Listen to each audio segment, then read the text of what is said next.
There ain't no carbonation in that. All right, so we give praise, esteem, and honor to living Elohim in the name of Yahushua HaMashiach this day. Picking us up in John chapter 5, verse 39. Search the scriptures, for in them you think you have eternal life, and they which testify of me. And you would not come to me that you might have life. I receive not honor from men, but I know you, that you have not the love of Elohim in you. I come in my Abba's name, you receive me not. If another shall come in his own name, him you will receive. How can you believe which receive honor one from another, and not the honor that comes from Elohim only? Do not think that I will accuse you. The Abba, there's one that accused you, even Moses, in whom you trust. Had to believe Moses, you would have believed me, for he wrote of me. But if you believe not his writings, how should you believe my words? Come on back over here to Psalm 67, Psalms 91, Psalms 93, Psalms 97. Shalom, Brother Reynolds.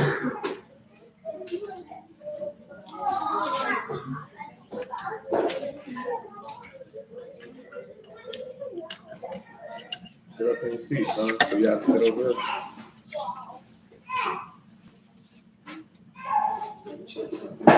Sit up straight. Fix your face. Lift your chin up.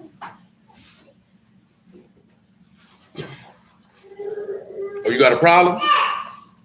Yeah, you do. Come here. Don't come over here crying. I just asked you to come here. Don't come over here crying. Come over here crying, you're going to make it worse.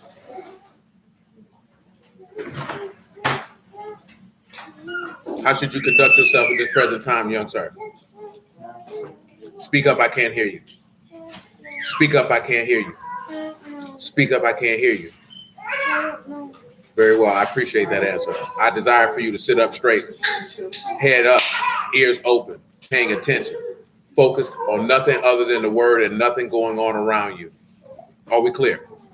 What are you to do, sir? What? What? What else? So you weren't listening to what I asked you to do. What's the first thing I told you to do? What? So you weren't listening. So I'm going to tell you this again. If you don't listen, you shall be struck. I want you to go in that chair. I want you to sit up straight. I want your head up. I want you paying attention, focused on the word. Do you understand? What's the first thing I asked you to do? What? What? What? Don't move. No, I didn't say don't move. What did I say? What? Speak up. Put my head up. And do what else? Don't move. I didn't say don't move. I said sit up straight. Follow instructions and listen when you're spoken to, sir. Good day to you.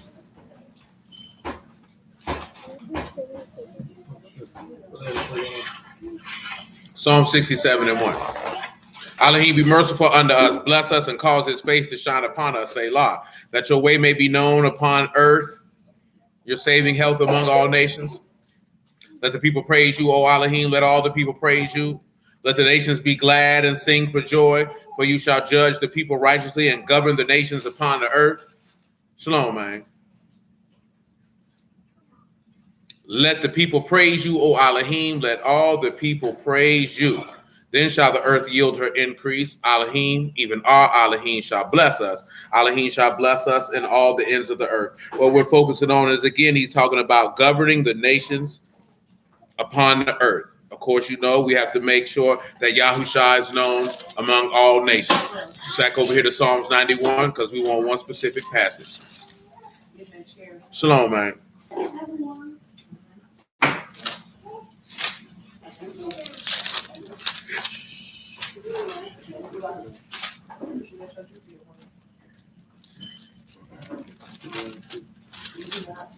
Right here in Psalms 91, right? Which verse I want? I want verse 14. It said, because he have set his love upon me, therefore will I deliver him. What does that translate to? He said his love. What did that translate to? Shalom, man.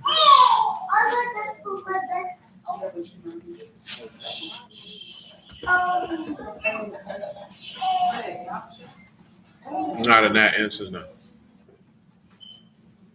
Yeah, Psalms 91, correct. 14, that he have set his love. upon me. Basically, that whole sentence translated to a particular word. What was that word? Bird, you're looking out the window. You're not paying attention. Come up and sit down. That is hey, cut that out. Come sit at the chair. Put the chair down. You sit right here.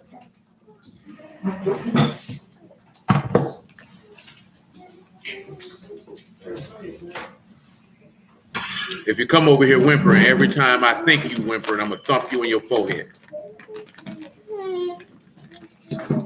You think I'm playing? Sit together.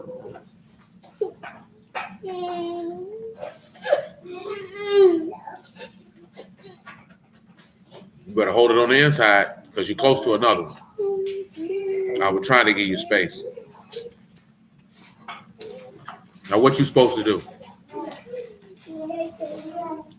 Stop talking like you got rocks in your mouth. You a man, ain't you? You a man, ain't you? Then talk like one. Aren't you sitting amongst men? So why you not talking like one? Because what? What? What?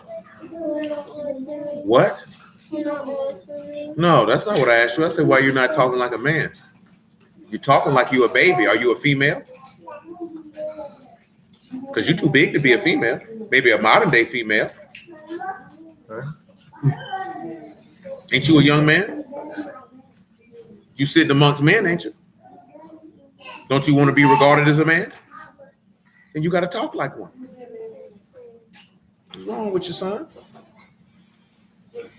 Anybody else remember that kazak? What that meant? Not in that instance. In that instance, what that says, because his love, he said his love upon him, it means that he was attached to him. Love being attached to things of that sort. What's up, cuz? You all right? What you been up to? That was a good handshake you just gave too, son. You've been working on that. Make sure you ask if you need help, son. I might not be able to help you consistently. Is that fine with you? Would you like a chair? Is there a chair for you? I thought what happened to the one he just had? Oh, that man got it. Might have one in the back. You might have one for you, son.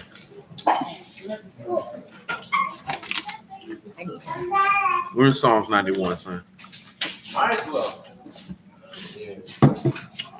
Oh, you been hanging with your daddy?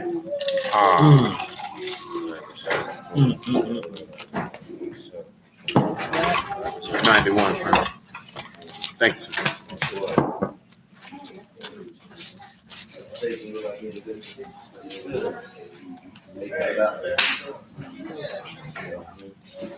Oh, you decided to join us. Oh, I see why you're late. You've been going to war. You're a no-limit soldier.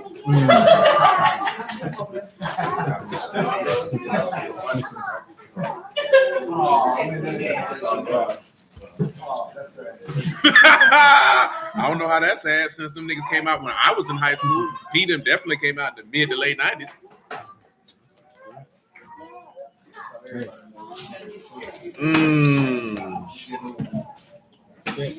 Oh, so you're not a no-limit soldier? You thought I told you? Or you down with the ice cream man? Swamp nigga?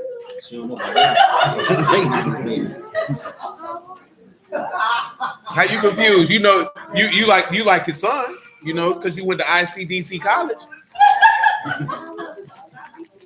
Wow. Your parents didn't let you watch television, did they? I see.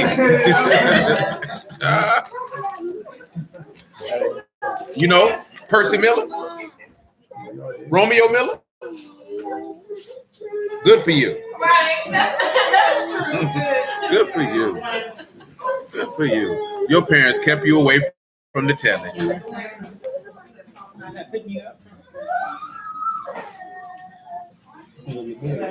So in that verse 14, remember he said because he said his love, that means he was attached to him, therefore he delivered him. He said he will set him on high. Why would he set him on high? Where did he set him on high at?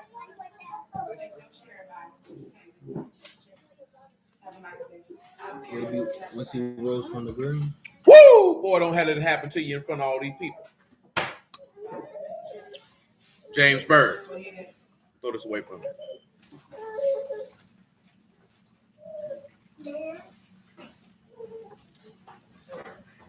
Where did he set him on high at? We definitely went through this last night. That was not. No. I wasn't going back to the right hand. That is where he went at. And he said, because he have known my name. What did that mean when he said he knew his name? What does that mean? Talking about knowing him before him. No. We went through this last night. What does that mean to know his name?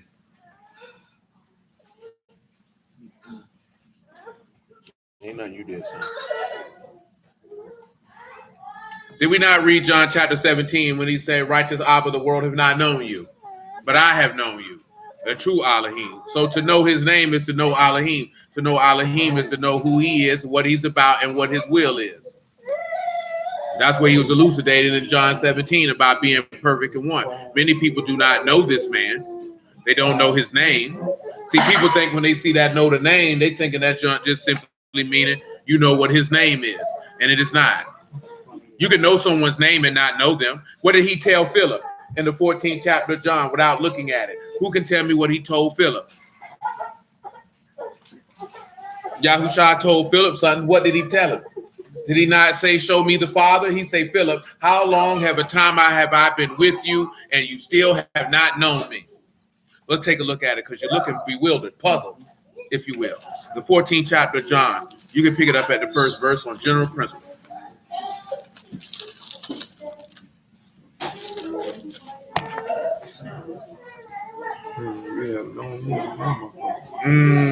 Uh-oh. That's why he set him on high, because he's known him. A lot of people ain't known him. Go on here, use the table of contents like you know you're able to, son. You sharp. That's resourceful, bro. You know what I'm talking about? There you go. Okay. You know what you're doing. Young man. Go back a little further, son. Look at that there. You want John. Look at it. Pay attention. Take your time. What you see right there. That's in that one. There you go. There you go. Right there. Right on the head there. You want the 14th chapter, son. What? You got to get to 14 first. Now, I've told you in the past, no disrespect. I can't aid you and guide you and sell dope at the same time. Shalom, man. John 14:1. Let not your heart be troubled. You believe in Elohim, believe also in me. In my Abba's house are many mansions. If it were not so, I would have told you. If I go to prepare a place for you, and if I go prepare a place for you, I will come again and receive you unto myself, that where I am, there you may be also. Whither I go, you know, and the way you know. Thomas said unto him, Lord, we cannot know whither you go, and how can we know the way? Yahushua said unto him, I am the way, the truth, and the life. No man come unto Abba but by me. If you had known me, you should have known my Abba also. And from henceforth you know him and have seen him. Philip said unto him, Lord, show us Abba, and suffice us. Yahushua said unto him, have I been so long time with you, yet you have not known me, Philip? He that have seen me have seen Abba, and how say you then, show us Abba? Believe you not that I am in Abba, and Abba in me? The words that I speak unto you, I speak not of myself, but Abba that dwell in me, he do the work. Shalom, man. So what are he telling you? That ain't about knowing no name. He said, if you see me, you see my Father also. That way, he said, I've been with you all this time, and you ain't know Elohim was in your presence, boy. Again, that goes back to this. Matter of fact, let's just do it like this here. John chapter 10. Hey, y'all making too much noise in there. I do not appreciate it. John chapter 10, verse 30. Yeah, verse 30.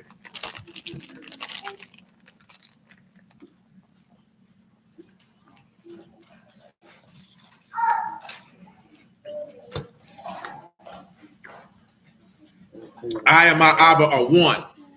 That goes back, we talked about it last night. That's the attached. Then the Yahudim took up stones again to stone him. Yahushua answered them, many good works have I showed you from my Abba. For which of these works do you stone me? The Yahudim answering said him, saying, for a good work we stone you not. Hey, y'all better start running in there.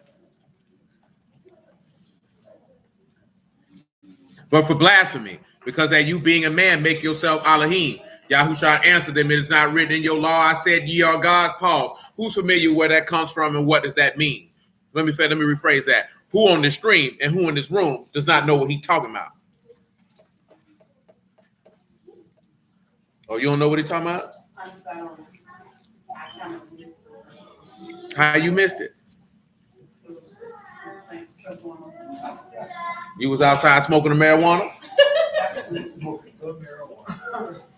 My grandma did that. My grandma said That's what that nigga say on that TV show. And they say you smoke the marijuana? smoking the reefer. You out there smoking the reefers. You out there smoking on that bud, that Mary Jane? Huh? You need to smell a little bud to get your mind right? Michael already say she going to get her back. Yeah, you wasn't in here standing. She was plotting with your wife. They smelled this cannabis note. They went to plotting, but where they could get some cannabis at. But I haven't fabricated any elements of the actual conversation that had took place. Yeah, I let him see. Come over here. I let him take a whiff of the sweet leaf. Yeah, and then her and Michael went to plotting. You see, Michael ain't denied. Michael quick to defend herself. Come from the house of marijuana. You can't twist that off. You're gonna have to sniff him or spray him.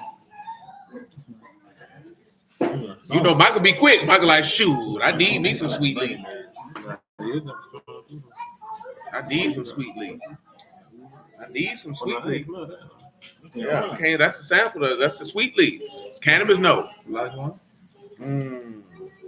But you know, that one, yeah, that's nice. There's grapefruit on top. That's sweet. I told her that when I first met her. I smelled the grapefruit off the top, but it's crushed herb. No, it's sweet. It smells sweet. It don't smell. That's grapefruit. Yeah. It don't smell weedy. It smells, yeah. Really smell, but it's more grapefruit. Smell like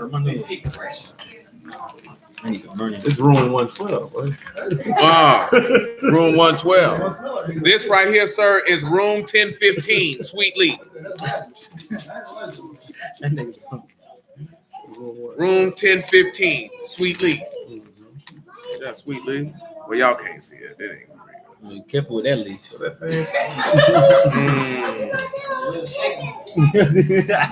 Michael like this here, she say, shoot, we gotta keep Michael look like she get on that sweet leaf. She don't know what to do with herself. Give her some sweet leaf and some bubbly. Things might get up. But you come on this side. I was already told you. Go ahead, get up. Yeah, this is what Brother Otis grabbed for me right there, Tavon. I guess it's gonna be backwards on yours.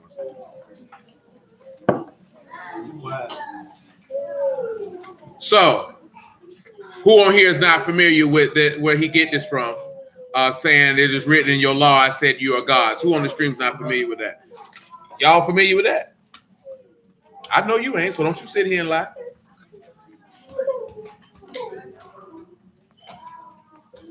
Come over here to Psalms 82, if you would, please.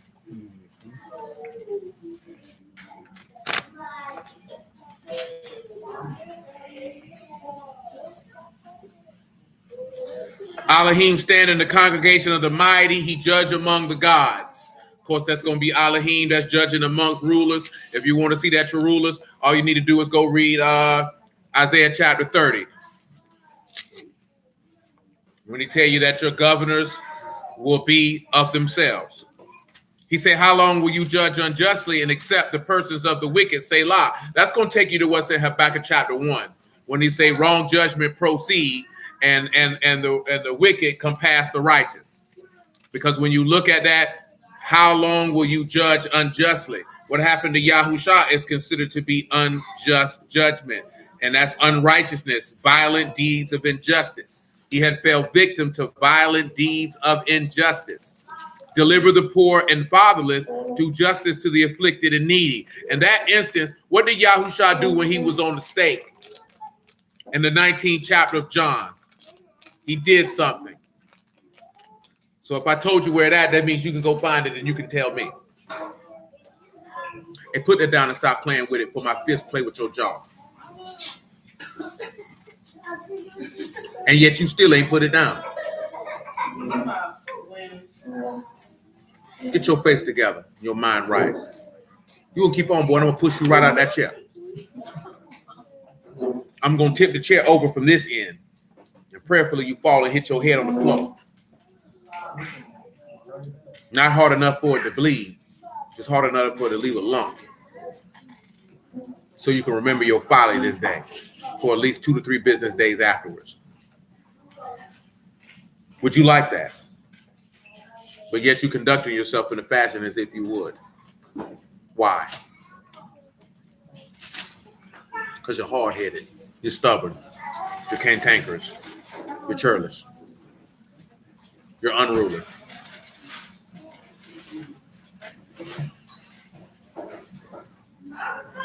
Yes, sir. What's going on, cuz? No, we was in where were we at? We in Psalms 82 right now, bro. Verse 4. Oh, they finally finna drop it. Oh, that's female. Can't do nothing with that. So I guess everybody's in here. What does this mean, though? John 19. What did he do that relates to verse 3? Y'all moving slow now.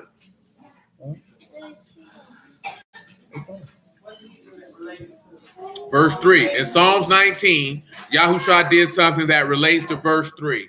Defend the poor and the fatherless. Do justice to the afflicted and needy. See, I'm actually going towards something else because you should know. How did you know that Yahushua was fatherless at the time of his crucifixion?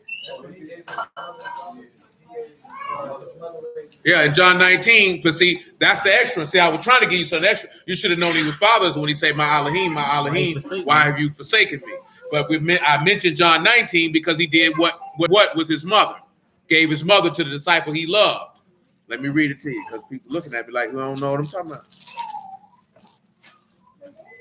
John chapter 19, verse 23. Then the soldiers, when they crucified Yahushua, took his garments, made 4 parts to every soldier a part, and also his coat. Now the coat was without seam, woven from the top throughout. They said, therefore, among themselves, let us not rend it, but cast lots, whose it shall be. The scripture might be fulfilled, would say, they parted my raiment among them, and for my vesture they did cast lots. These things did things, therefore the soldiers did. Now there stood up by the stake of Yahushua his mother, and his mother's sister, Mary, the wife of Cleophas, and Mary Magdalene. When Yahushua therefore saw his mother and the disciple standing by whom he loved, he said unto his mother, woman, behold your son. And he said to the disciple, behold your mother. And from that hour, the disciple took her to his own home. And it don't say home there, just say take her as his own. See, there's a difference of how people behave then than how people behave now. You know what I'm saying?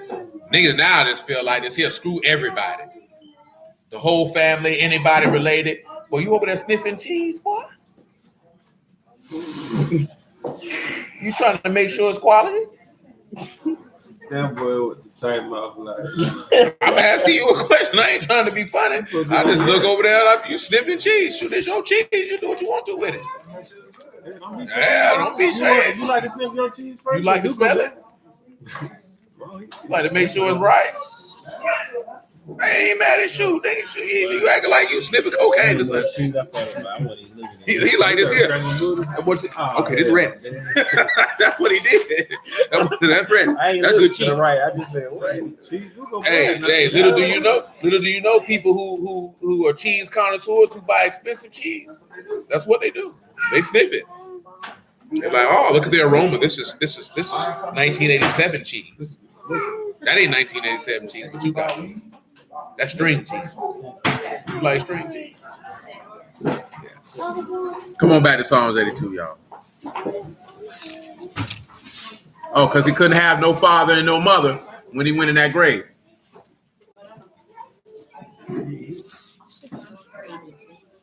Mm-hmm. That's how he would line up with Melchizedek. Mm-hmm.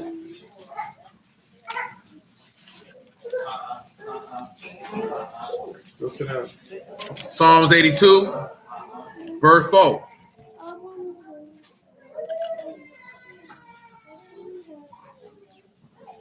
Deliver the poor and needy, rid them out of the hand of the wicked. They know not, neither will they understand. Hold it. They walk on in darkness. All the foundations of the earth are out of course. He said they don't know and they don't understand. Well, why don't they know and they don't understand? Because it's not for the foolish to understand, as he told you in 1 Corinthians chapter 2. Let's look at 1 Corinthians chapter 2.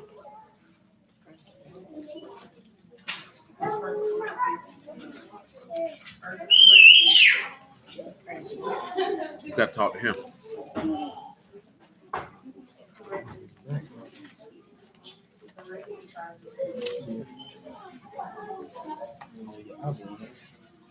Yeah.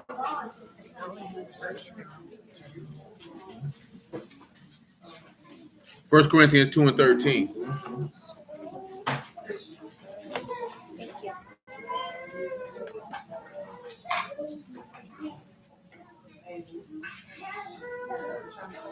Muffin Man. Muffin Man.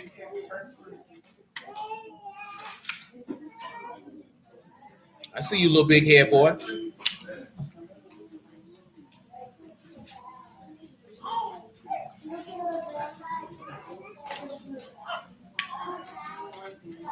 Leah, what's your problem? He took that seat from you?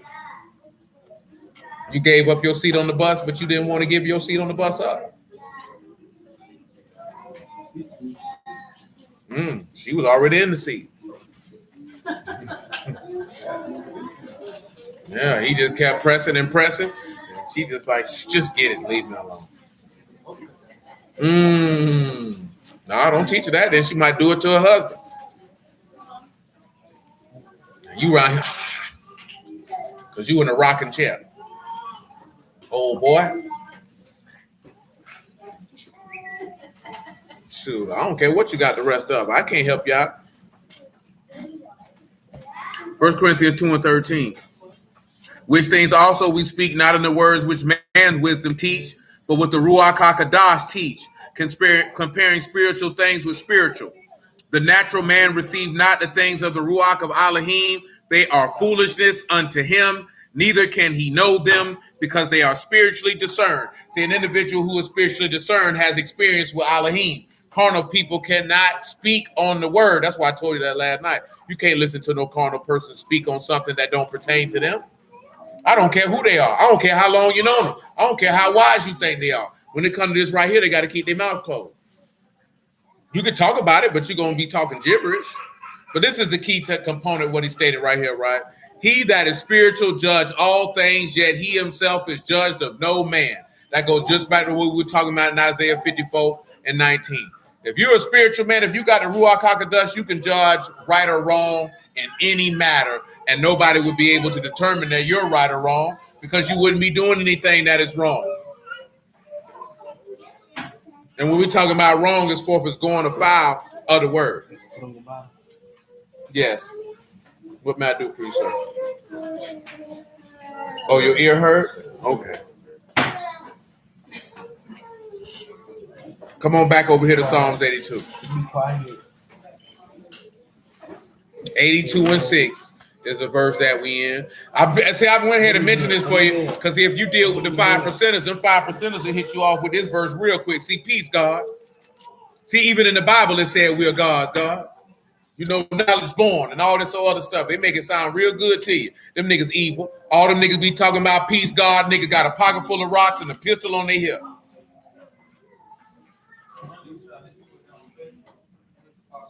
Peace, God. Peace. Hold on, God. Yeah, that's what them boys like to hit you with. Now, see, they different because see, they don't call. They say the black man is God. See, 5%ers don't say the black woman God like the hotels.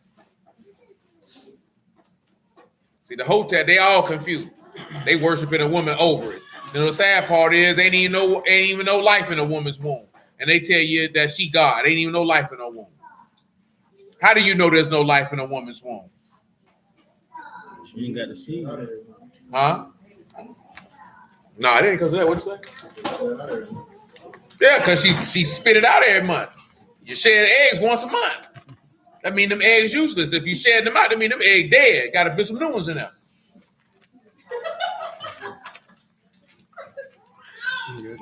But these nuts. Are these nuts, pal? What do you say? Wu-Tang is forever.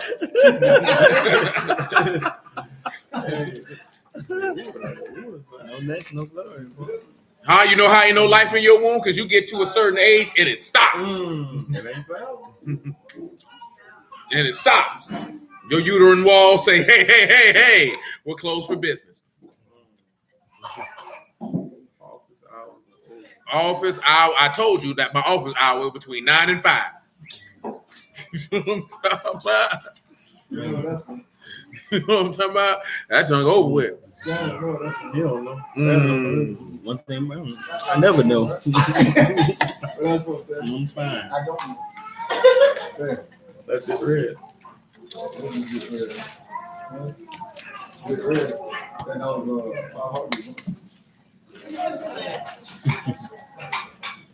My office hours is between 9 and 5.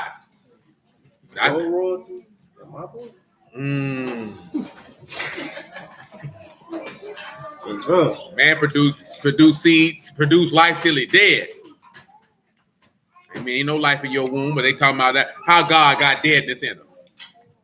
How that works? God get dead. God can only give life from ages period starting till 45. Yeah, for some, not for all. Because shoot, Yahuah close that thing up, well, that's a wrap. The man said, "Get what? Let me get them eggs out your baby. Eggs gone." You need to know that because them 5%ers hit you that real quick. What he talking about? Verse 6, though, he said, "I have said you are gods, and all of you are the sons of the Most High." Again, gods is Elohim. God also meaning ruler, judge, divine ones. God-like one. Remember, you're made in his image. If you are the children of the Most High, that means you are the sons of the Most High. He say, "But you shall die like men and fall like one of the princes." That's why he's telling you. He says, "It's not written in your law." Come back to John 10 and look at his statement right after that, 10 and 34. Because what he's letting you know is that you would be the sons of God. And even as being a man, being a son of God, you would die like a man. Just like he's the son of God, but he died like a man. And he fell like one of the princes. But for some reason, they can't. My cousin can't understand that. My God. Nigga talking about they are gods, but nigga can't think they way out of being oppressed by a white man. How much smart sin is that? You God, but other people can have the ability to oppress you. And you walk around here crying about it. Making statue to degenerates. We got a statue to a nigga, big 6 foot, 200-pound nigga who got beat up by a 5'8", 150-pound white man. He supposed to toss that cracker all up and down the street. Yeah, that nigga had me tripping. That nigga say, first off, I don't give him. Oh, boy, I put that in the chat. Joe Brown the fool. But he ain't told no lie, though. Big old rusty nigga got beat up by a 150-pound white man. Calling for his mama. But it would have had to shoot me, because, boy, I ain't going down at no hands of no man 100-pound left than me, boy. You finna shoot me in the face right here in the middle of the street. Yeah, he was on that dope. He was on that fentanyl.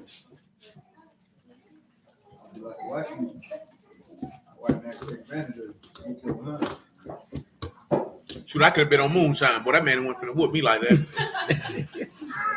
I ain't finna be on the ground calling for my mama at the hands of another man. Well, that boy had to give me a face. That nigga was mama! And now we got a statue of a degenerate. This nigga was a man whore and a junkie. You got a statue? Yeah, they made a statue of this nigga. Floyd. Yeah, I did see that. In Minnesota. In Minnesota. They made a big old idol of this nigga. Not even his whole body, just his face. That nigga ugly. Boy, I'm talking about that nigga look like the doggone Sphinx with no hat. That was Charles, he's Charles White talking about him. He's a dope fiend. Shoot, straight up at it. But that's what black people be like. We can't say that. They killing up. That nigga was a dope fiend. Man, I'm not finna be around here bigging up no dope fiend. Nigga ain't no martyr. That nigga ain't died for nothing. That nigga was passing counterfeit money. And that nigga was high and he got beat up by a white man. That what you doing here? That nigga they stopped this nigga. This nigga was sitting in the car, high as Cooter Brown, after passing some doggone counterfeit money. They did knocking on the window. What you got going on, sir? That nigga had started acting like a hoe and got belligerent. One thing you don't do if you done committed a crime, boy, you got to stay cool as a cucumber. If you ain't going to shoot him, you ain't going to run him over, you ain't going to drive off, then you got to play it cool, baby. But that nigga said on Pulp Fiction, Honey Bunny, be cool. You got to play it cool because you're going to jail. You know what I'm talking about? You can't be all that, what you stubbing me for? Man, that's feminine, man. Shoot, I'm just chilling, bro. What's the problem? Straight up, I'm waiting for the hoe to come up out the store, man. She taking too long. I had the hoe to get me 305. She brought me Marlboro. You know what I'm saying? Shoot, you got to throw him off, put him at ease. You know what I'm saying? I done did something wrong. I'm trying to delay his thought process. You go to, what you stopping me for? You getting defensive. His training kick in. Got me one. You know what I'm saying? You got to get this man meaningless conversation or just outright ignore him. Give him your ID and like they say, I don't want to talk. Because see, they don't know how to handle. They not used to people just talking to them like this here, disarming them. And they ain't used to people who not want to talk to them. They used to people who scared. All nervous. Nigga, police pull me. I ain't got nothing to talk about. You want to lie? I want to talk to you. Run my name. You want to write the ticket? Write it. You want to talk? You want to search the car? Absolutely not. Call little doggy them. Get your four-legged friend around here. Let him walk the car. I'm going to make you earn your check today. I ain't got nowhere to go. I got time. You know what I'm saying? I done did it to him plenty of times. You know it's going to take even longer if we go get the dog. Straight up. Go get the dog then. Nigga, I'm a criminal, cuz. I don't care nothing about that. I'm going to make you work. I write those up. He ain't lied. Simple conversation. Confuse a married time. They're not used to that. They're not trained for that. They're trained to look for cues of nervousness.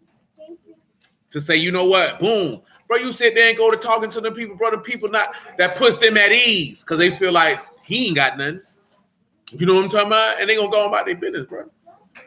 This nigga was a degenerate. All that junk just show as black people that you love degenerates. You still the same people that call for Barabbas. I know that right, so I feel the same way. I like dog too. Call him. So Sean say he looked like one of them Olmec heads in Mexico. Big old dope fiend nigga, nose big from snorting all that fentanyl. You know what I'm talking about? Gave that boy about an extra 2-3 inches. But one thing I ain't gonna do, boy, I ain't gonna celebrate no degenerate. I don't give a damn if the police kill him or not. I'm not celebrating no degenerate. We talked about this when it happened. You see, they got Jacob Blake off that TV real quick when they found out he was a rapist. Who was that? After buddy got shot in his back in Wisconsin around there harassing his baby mama, and they shot him in the car with his kids. He was black. A nigga came out last summer. That's when the Bucks didn't want to play in the bubble. Talking about this here. They found out he was a rapist. They stopped talking about him. Because they found out he really did that. And he really wasn't supposed to be around them. Same way they ain't talk about Buddy in Atlanta like that because Buddy was wrong. Ran up on the police in the Wendy's parking lot on some other stuff. They lit him up. Lit him up. Pop, pop. These boys be out of pocket, man, and all that junk just proved is the one thing like we were talking about the other night. Mother-raised men. Because you get in a confrontation with a man and you begin to behave like a woman. You get emotional, you get loud, you get belligerent, and you get adversarial. And men don't conduct themselves like that. I'm not finna see another man all of a sudden, what you stopping me for? Once you find yourself doing that, just check yourself. Because you acting like a woman now. Because a man would be like, what's the problem? Oh, we need this here. Well, shoot, I don't know what to tell you. No man gonna lose his cool and get emotional with a man doing his job, whether you agree with what he doing or not. You know what I'm saying? If you feel like this nigga was doing all that and he wrong, then shoot, do what the white folks do. Let me get your name and your badge number, or get your superior officer over here. Because them white folks will tell you get your commanding officer over here real quick. And then they want his name, his badge number, his superior officer, and all that.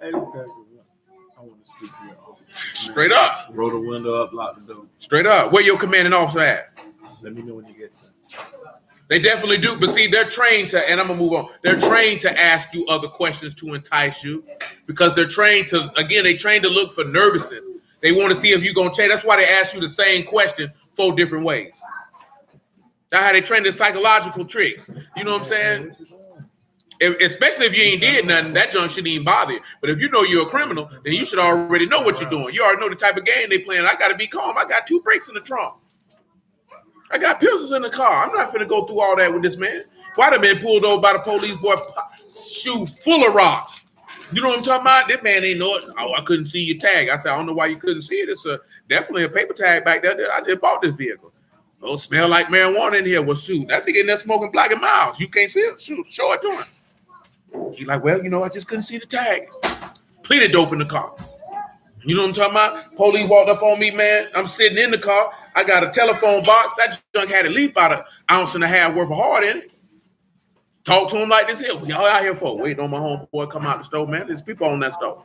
We finna slide to the house. What y'all finna do? Get on this mad? You trying to get on it? You know what I'm talking about? Shoot, because we gambling. Shoot, I take your money too. He came out the store. He said, oh, okay, no problem. But I had told him, nigga, I said, I ain't gonna tell you no lie though. If he'd have made a move, I was already looking at my exit strategy. I was gonna leave that dope right there with you. You better have it ready.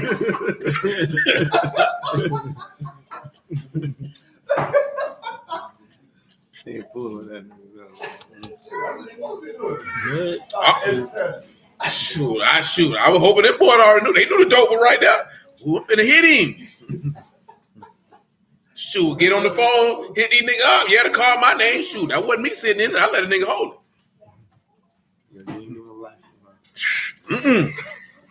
it.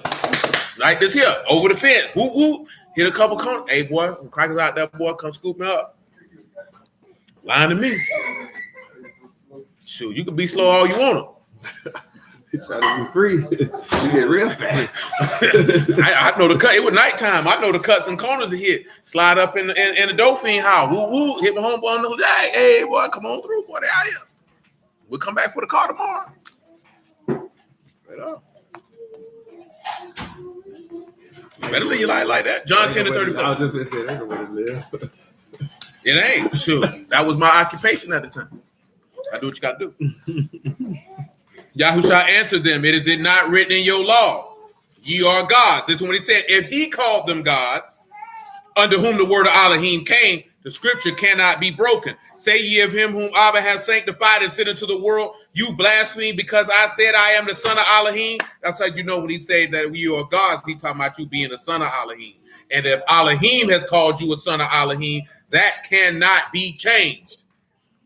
He's already ordained it. He's already established that. What was we at beforehand? Psalm 92 or 91. I'm good in Psalm 91. Come to Psalm 93.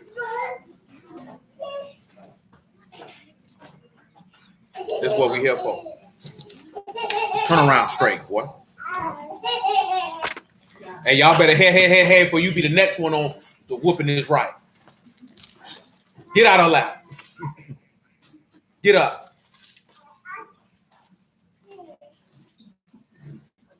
Fix your face. Don't you drop nan tip. Tuck your lip in. Tuck it in. Go to your room then. Put your dress down. You ought to be crying at Saya. She the one got you in this predicament.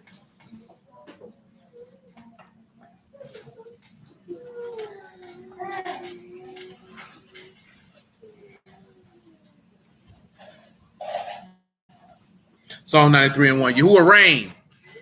He's clothed with majesty. He's clothed with strength. Whereas he have girded himself, the world is also established that it cannot be moved. Your throne is established of old. You are from everlasting. The floods have lifted up, O Yahuah. The floods have lifted up their voice. The floods lift up their waves. Yahuah on high is mightier than the noise of many waters, yea, than the mighty waves of the sea. Your testimonies are very sure. Kadash has become your house, O Yahuah, forever. So let's first and foremost, if we're looking at Yahuah reigns, I need you to come over here to Isaiah 52.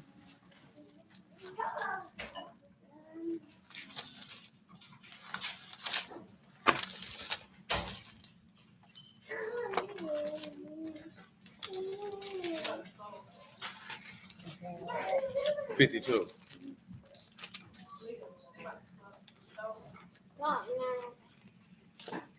52 and 7.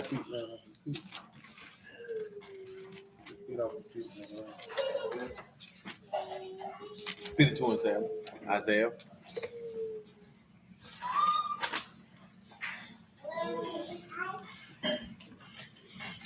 How beautiful upon the mountains are the feet of him that bring good tidings, that publish shalom, that bring good tidings of good, that publish salvation, that say unto Zion, thy Elohim reigns.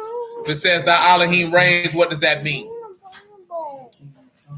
That your Elohim is king. So when it says Yahuah reigns back over here in Psalm 93, that's the only reason why we came to Isaiah 52, was to establish that matter. Of course, you know that's Malik, right? That's to be king. Calls to reign. Yahuah has been causing to reign. He's clothed with majesty. Now we got to ask ourselves, clothed with majesty, what does this mean? Majesty is Ga'uth, Gamal, Aleph, U, and Tau. How is he clothed with majesty? What is majesty? I mean, he's clothed with excellent things, but in the English, what is majesty? Let's see what it is in majesty. You know what it is, but you may not know the details.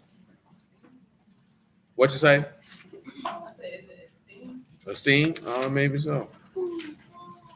Maybe so.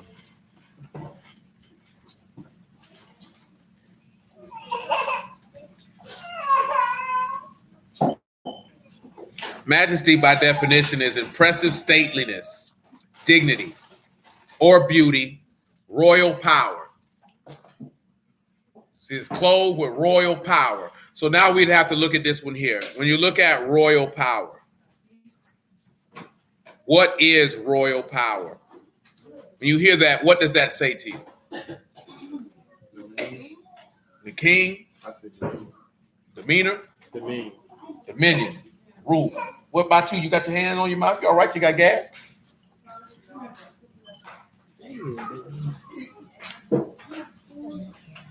What is gas? You have gas that is in your body and it exits through your mouth or your butt. It's called belching and flatulence.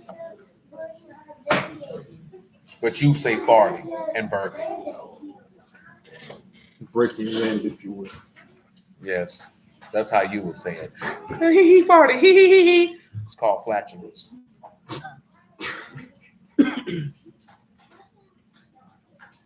Well, let's look at it being clothed with royal power.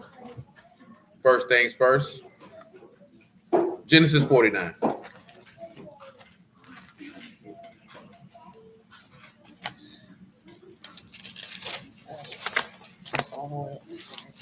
It's all the way in the front.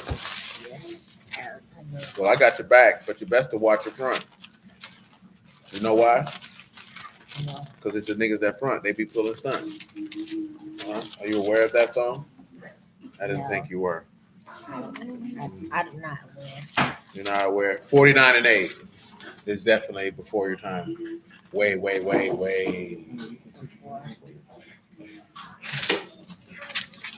I was a little baby. Not even a little baby. You weren't even. Your daddy was a young boy. This was in the 1990s. Your daddy was still shooting out dog water.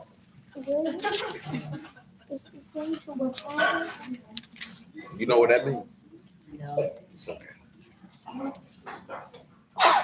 Genesis 49 and 8. Yehudah, you are he whom your brethren shall praise. Your hand shall be in the neck of your enemies. That shall be is not there. He say, your father's sons bow down before you. Who can answer to me what that means? We ain't talked about it in a while. Hey, little baby. You see that crazy little boy right there? That boy, that's crazy. That's a crazy little boy.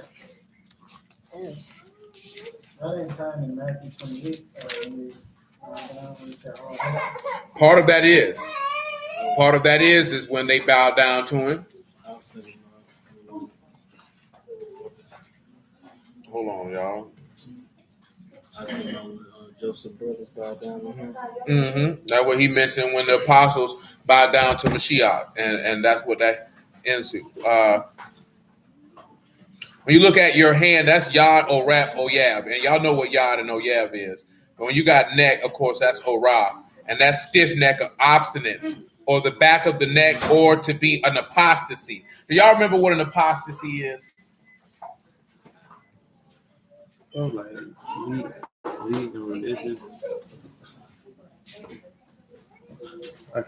An apostasy is individuals who lead a rebellion. Yeah, that's what A rebellion. I was going to say lead a religious reform. So it says, Yahudah is the one whom your brethren will praise. Yahushua is the one whom they pray. Not at this one that every knee can bow and every tongue will confess, though you could use that there. But when you're looking at it in the aspect of your father's sons are going to bow down to you.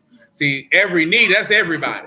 But he's qualifying here your father's sons. When he mentioned the prelude, another witness to this is the 11 stars giving obeisance to Joseph, which of course you see, because remember, it's your father's sons. The father didn't have any sons on the earth except for the apostles.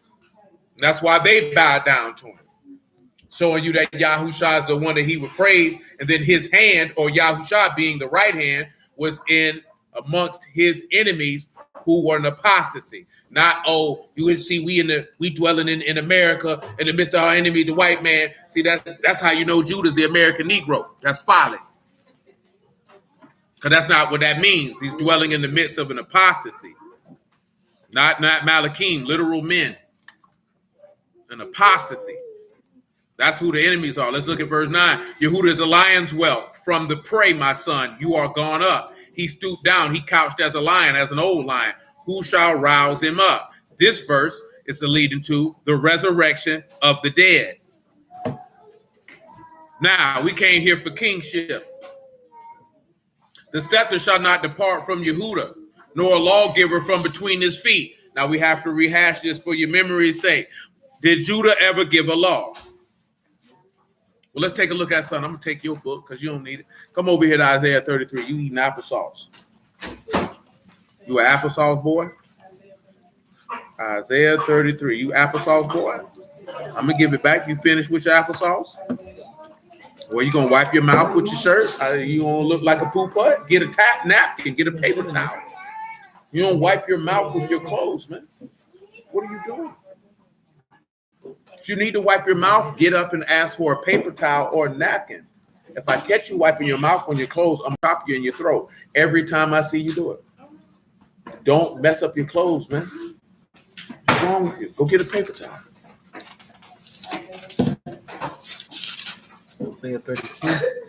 32, make sure it's not. I don't think it's 32. It's might be 33. Isaiah 33. Isaiah 33 and 20. 20. Look upon Zion, the city of our solemnities. Your eyes shall see Jerusalem, a quiet habitation, a tabernacle that shall not be taken down. Not one of the stakes thereof shall ever be removed, neither shall any of the cords thereof be broken. But there, esteem Yahuah will be unto us a place of broad rivers and streams, wherein shall go no galley with oars, neither shall galleon ships pass thereby. Yahuah is our judge. Yahuah is our lawgiver. Yahuah is our king. He will save us. What did he say Yahuah is? And what else? Now let's look at lawgiver in both of these verses. Let's see what it say. Now I'm over here. Y'all remember we didn't talk about this before. Kakak is the word for lawgiver in Genesis 49. That is an individual who decrees, a lawgiver. Something decreed, the law, to cut out, the decree, to inscribe, to engrave. Kot and double coups. See, you see that the last Adam is separated by life. That's what he's separated by life. But he's the one who gives the law. That's what it says, does it not? Also ones who engraves or is inscribed or cut in or cut on. See, I'm going to lead to something else on the cut in and cut on. Most of you should know what it is. But if you don't, it's okay. You know what I'm talking about, Michael? No, you think about that canvas. Oh, you're not? You ain't think about that canvas? Oh, not at the moment, so you were. See, now you know you done effed up right. You know you done effed up right. No. See, you bought the beer at 11:35. You say you left at one time? You know you done messed up right. So you bought the beer at 12:20?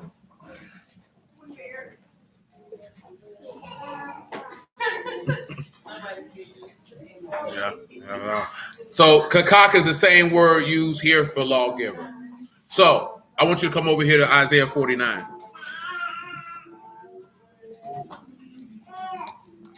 Let me ask y'all a question. How was the law written on a table of stones? How was that executed? By the finger of Elohim. So when after that, when they had the tables of stones, how would they write on them? You know how they would write on a table of stones, Sade? Any of you gentlemen know how they would write on a table of stone? How would you do that? With a chisel and a hammer. Look at that boy over there. You hear him? That boy skipped school for 3 months. He said, I got to get back right. Once you get back. 49 and 14. Isaiah 49 and 14. Malik, what's up, cuz? You want crackers? Oh, I was finna say, because I ain't got none of those. What's up, Mordecai? You good? 49 and 14. Make it 13. Sing, O heavens, and be joyful. O earth, break forth into singing. O mountains, Yahuah has comforted his people and will have mercy upon his afflicted. Zion said, Yahuah hath forsaken me. My Lord hath forgotten me. Can a woman forget her sucking child, that she should not have compassion on the son of her womb? Yea, they may forget, yet I will not forget you. Behold, I've graven you upon the palm of my hands. Your walls are continually before me. Y'all know what that is, right? He said he's graving you on the palms of his hands. That's an easy reference. You looking up, what's the reference, man? Oh, so you still think about that canvas. Because you bought the beer at 11:35. Oh, y'all don't know the reference? He definitely, you engraving on his hands. Did they not take a point of a nail and drive it through his hands? That means you're engraving on the palms of his hands. What did he tell you in Zechariah about that, right? They say, what are these wounds in your hands and in your feet? He said, these are the wounds in the house of my friends. That would have stayed. So when you look at it, him being the lawgiver, he actually had that law written on his hands and his feet. Literally. That's how you know that. Okay, let me just look at here in Hebrews, right? And you can see it from here. Hebrews chapter 7, I believe.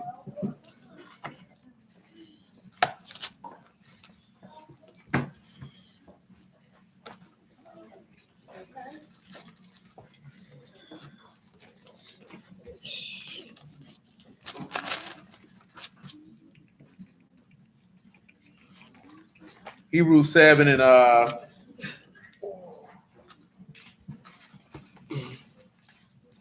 7 and 9, I suppose. Oh.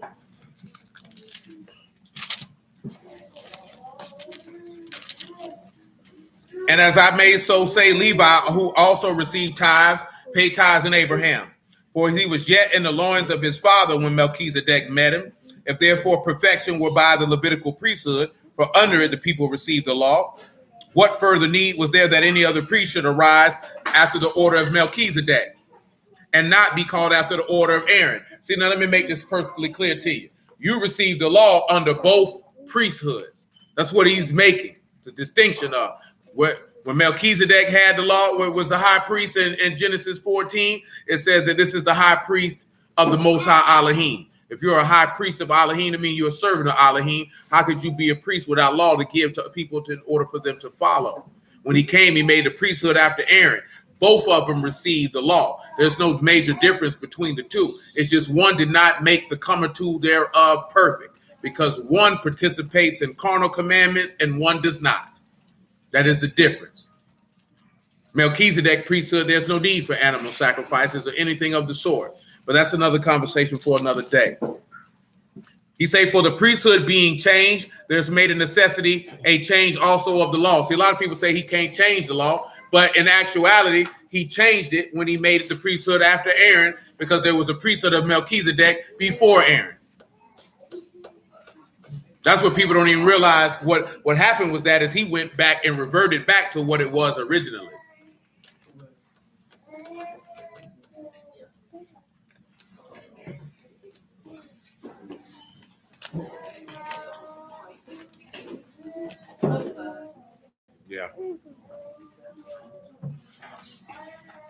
For he whom things are of these things are spoken pertain of another tribe, which gave no attendance at the altar.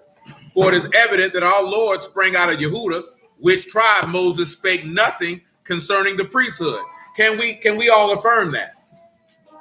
Well, let's look at what the book say that his tribe pertains to. 1 Chronicles 5. This is all for informational purposes. Son, I can't assist you and do my job at the same time. I don't know how many times I have to tell you that. You're going to have to use the resources of the other man sitting here.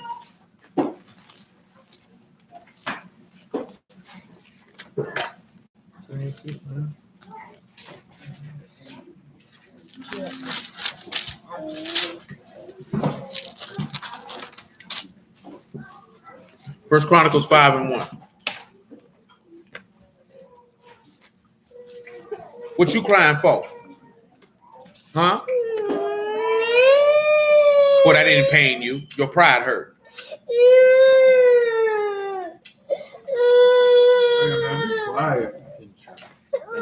Just go get in your bed then. Does that suffice you? Didn't I tell you if I caught you whimpering, I'll thump you in your forehead? Didn't I tell you that? Oh, so you thought I was playing. Now you see that my word does not come back void. Now keep on doing it. Ain't nothing but your pride hurt.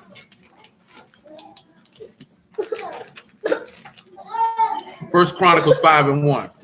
Now the sons of Reuben, the firstborn of Yasharal, he was the firstborn. For as much as he defiled his father's bed, his birthright was given unto the sons of Joseph, the sons of Yasharal. The genealogy is not to be reckoned after the birthright, for Yahuah prevailed above his brethren, and of him the chief ruler, but the birthright was Joseph. See, that takes us back to what we were dealing with in Psalms 132, that of the fruit of your body will I have a man sit upon your throne.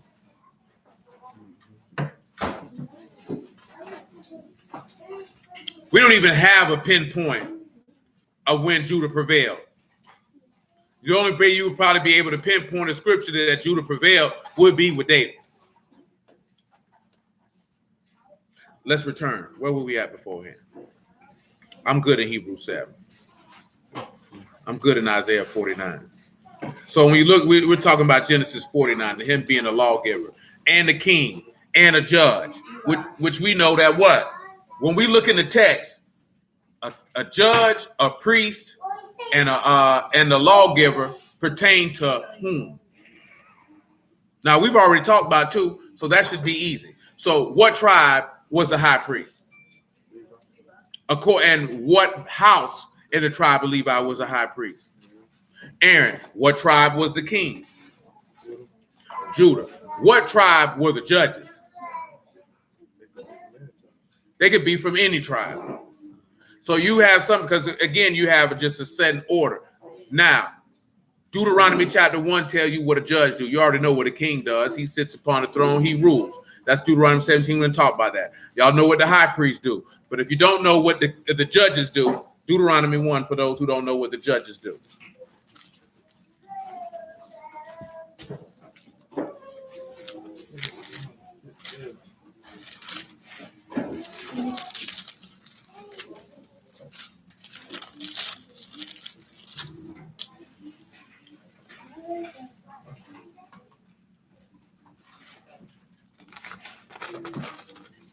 Deuteronomy 1:9. And I spake unto you at that time, saying, I'm not able to bear you myself alone. Yahuah your Elohim have multiplied you, and behold, you are the stars of the heaven for multitude. Yahuah Elohim of your fathers made you 1,000 times so many more as you are, and blessed you as he have promised you. How can I myself alone bear your cumbrance, your burden, and your strife? Take you wise men and understanding and known among your tribes, and I will make them rulers over you. And you answered me and said, the thing which you have spoken is good for us to do. So I took the chief of your tribes, wise men, known, and made them heads over you. Captains over thousands, captains over hundreds, captains over 50, captains over tens, and officers among your tribes. Now, why is this important? What level of men did he say he went and took? So he took the chief of your tribes, which means he took the princes or the leaders of each household. When I say household, referring to each tribe. Then he took wise men and men who were known. So that means that just was, they just didn't grab anybody. They just didn't say, oh, you a judge, you a judge. They took mostly notable men amongst the people. And if they took notable men, that usually meant that these would be older men, for the most part. And I charged your judges that at that time saying, here, the causes is not there. So it says, here between your brethren, judge righteously between every man and his brother and the stranger that is with him. You shall not respect persons in judgment. You shall hear small as well as the great. You shall not be afraid of the face of man, for judgment is Elohim's. And the cause that is too hard for you, bring it unto me. I'll hear it. Now, let me ask you this here. Where is the first instance where you can read in the text with a king being a judge? Judging whom? That wasn't David. That was Solomon. Because the reason why I'm taking the time to do this here, that a judge, a king, and a priest are separate vocations. And you got Yahushua, who turns into be what? All of them. He had said Moses was a king in Deuteronomy 32. It does make that reference that he was a king in Deuteronomy 33. That's all. You know what I'm saying? He referenced as a king, but he didn't sit on the throne. Okay. Then I was going to David. Then. Who did David judge between? I was thinking like, was it in second Samuel 8 or something like that? And he had those 2 lions. He had like 2 lions. He was killing. He was sparing people, then he was killing people, or something like that. You had David where David used wide judgment as forth as like giving people equal stuff and distribution. The people who stayed back with the stuff and the people who went to war. You got an instance where David showed good judgment by not killing Saul. But I'm talking about like directly judging a controversy between 2 parties to where he is not involved in it. What king do you see judging controversy? Because we know that Moses judged controversy because he just said it. This stuff is too much for me to bear. I had to give other people the opportunity to do it. See, Moses is all because he's going to be your forerunner of that, of a lawgiver, a king, a judge, and a priest. I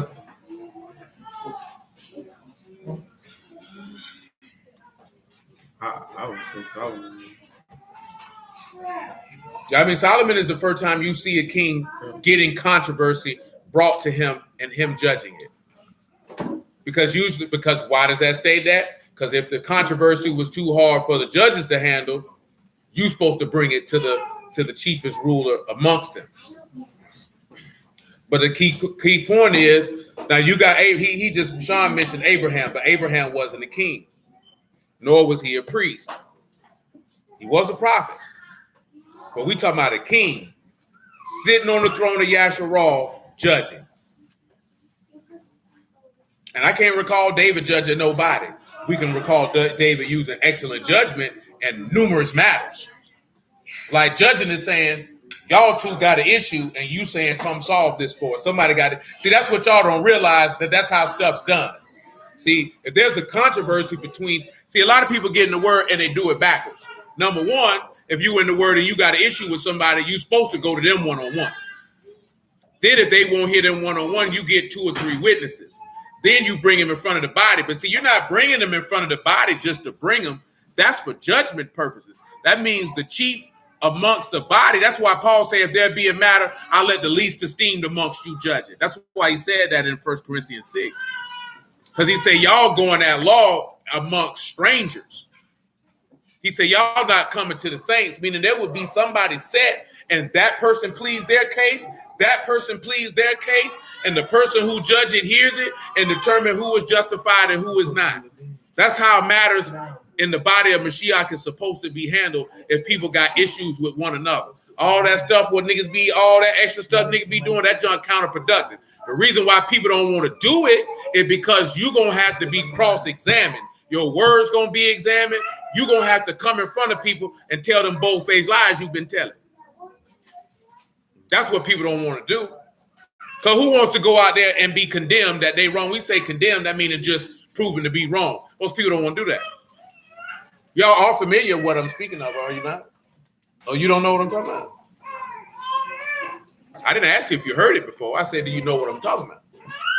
What I'm talking about.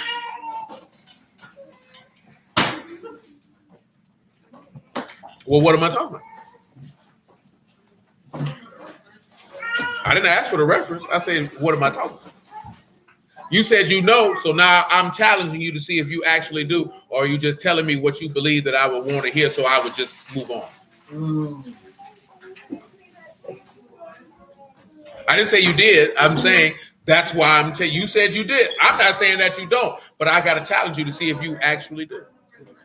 I didn't ask you to give me a reference. See, when you keep telling me to give me the reference, that leads me to believe that you don't know what I'm talking about. Is he correct? I don't feel bad because, see, all these boys done been rode that train. You know what I'm saying? What you catching right now. Shoot, you done been on a train before, Amtrak, Skyway, automated.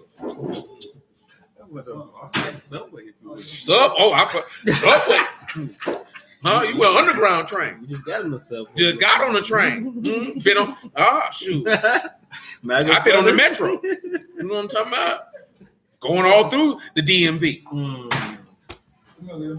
But I'm serious. These young men in here, what you catching? Oh, they been called that one there. Yeah, you think you just gonna give me an answer that I'm gonna leave you alone? No, I'm gonna actually see that you have command of the subject matter that you say you know what I'm talking about. See, that's what your teachers and your daddy didn't do. They just give you, I know 2 + 2 is 5. What? They let you walk on that. But see, the reason why, you know why you have to do people that way? That way you actually know that they know why they believe or understand what they say versus it's just accepting, I know. See, that's y'all. See, y'all used to bad instructors when y'all went to school. You just tell them people anything and you like this here, you know full well, I don't know what the hell that nigga talking about. Yeah, I know. Turn the paper in, nigga got a D-. I thought you knew the stuff. Well, I had a bad day. I was nervous for the test. So do you really know? What's the gist? I'm not telling you to give me a reference. I'm telling you to give me an understanding of the matter. What is actually being discussed?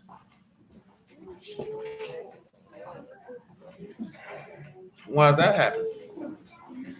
Because if you already knew it, then how could you forget what you already knew? See, we're trying to see one day we're gonna have a good man for you, and he gonna hit you like that one day. He gonna want to hear that crap. You sitting there looking at, baby, I don't know. Here's a titty. No, he don't want to hear that. Here's a titty. You know what I'm saying? Trying to distract him with sexual diagnosis. That nigga like, no, I need answers. So that's what they do though. And he get on, they try to do like this here, slide a hip out, stick a thigh out. No, that ain't gonna work. But this is how this works. Law-wise, tells you if you have an alt with your neighbor to go get that right with your neighbor. Now, what if that alt is? Who knows? But if y'all can't handle it, there's a protocol for it. It's not we gonna handle this in private. That's not how that stuff works. If you couldn't handle, because that doesn't lead to a harmonious and peaceful environment. If two people had an issue, whatever the controversy was. See, most people now got controversies over feelings. Nobody gives a damn about your feelings. See, that's some other stuff. They talking about literal controversies. Like, I gave this man $100, my money, and he ain't gave my money. You know what I'm saying? We had an agreement about this plot of land with crops on it. There's an issue. He has given detailed instructions throughout the law how to handle these type of things. This man even got laws to deal with if you lent somebody your stuff and it came up missing, but you can be able to determine if that person took it or not. Like, he laid all of this out so that if y'all two couldn't handle it, there were judges who you brought it to. Meaning both people had to state out their case, and the judge, that's why he say judge righteously, hear the small and the great. Don't be looking at it, this is a great person in the community, and this person poor, and you give more weight to the rich person than the poor person. You don't roll like that. If the rich person wrong, I'm going to condemn this nigga. He don't roll that way. See, men roll that way because y'all look at people and who they are and what they do, and you give them more weight. And he don't roll that way. You know what I'm saying? It ain't no, just like, okay, I talking to somebody, it was like, yeah, I know you're going to take the man's point aside. I'm like, for what, nigga? We go with the side that's right. I don't give a damn because there's no man. We deal with what's right. If you wrong, you wrong. That's why most people don't want to follow the proper protocol, because if there's a controversy between parties, you going to actually have to sit in front of all these people and lay out your side, and they're going to have to lay out their side, and the person judging is going to have to determine who is the justified party. And most people don't want to bring them cockamamie stories that they tell to other people to make themselves look good, versus that you're going to have to stand in front of people and your accuser and say out your mouth what time it is. Most people don't want to do that. Most people don't want to do that. That's why he told, and what we also referencing is what's in Matthew 18, which is what the law is. He said, hey, man, you got an issue? Go win your brother and your brother alone. And he's saying if that don't work, go and get 2 or 3 witnesses. That means if it's 2 or 3 witnesses, that's to establish that these 2 people could not handle that matter on their own. Then he say, bring him in front of the body. And he said, if they won't hear the body, because if you bring it in front of the body, that means somebody judged it. That means if they judged it, that means the body heard it. And the body might be telling you, hey, bro, you wrong, bro. Because some people will still be determined to be wrong and fight it. He said at that point, treat him like he's the man and a publican, meaning you can cut him off. Because contrary to popular belief, just because somebody in the word, if they done wronged you and they don't want to acknowledge and repent for their wrong, you can cut them off. But you have to follow the steps. See all that nigga stuff? That don't serve me. I'm going to cut him off. You going to hell. Because Yahuah don't operate. Just imagine if Yahuah said, oh, what they're doing don't serve me. I'm going to cut them off. Oh, no, he going to enter into controversy with you. The way he enter into controversy with you is he going to send somebody to bring that word to you so you can reject it like he did. I forget the king who they ended up all this about Asa. He said he had closed Asa's ears up because he had determined to kill him. So when the prophet came and told him, hey, boy, you wrong for this, that, there, and the third, you know what I'm talking about? Oh, Asa wasn't trying to hear that. That gave Yahuah his leeway. I can kill him now. Because I came through to plead with him, and he rejected that. I can cut him off, treat him like a heathen man in the publican, get him out of here. That's the one who went to the physician. And then his bowels fell out. Can you imagine Yahuah had be so upset with you that he make your stomach fall out without somebody cutting you? And he didn't seek Yahuah to heal him. He didn't seek Yahuah to heal him. After he had defeated all these people, gods in Yahuah's name, then he went to seek after the gods who he defeated to heal him. So he said, don't worry about it. I'm going to make your bowels fall out. Some would say that's hemorrhoids. Strong case of the nigger guy.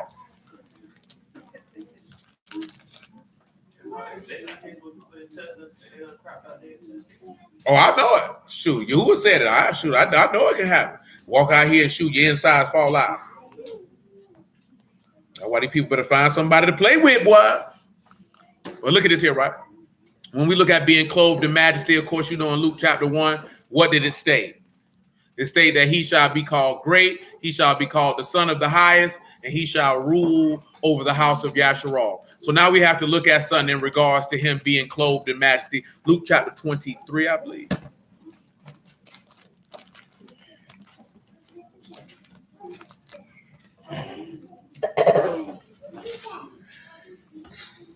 Oh, I didn't mean to do that.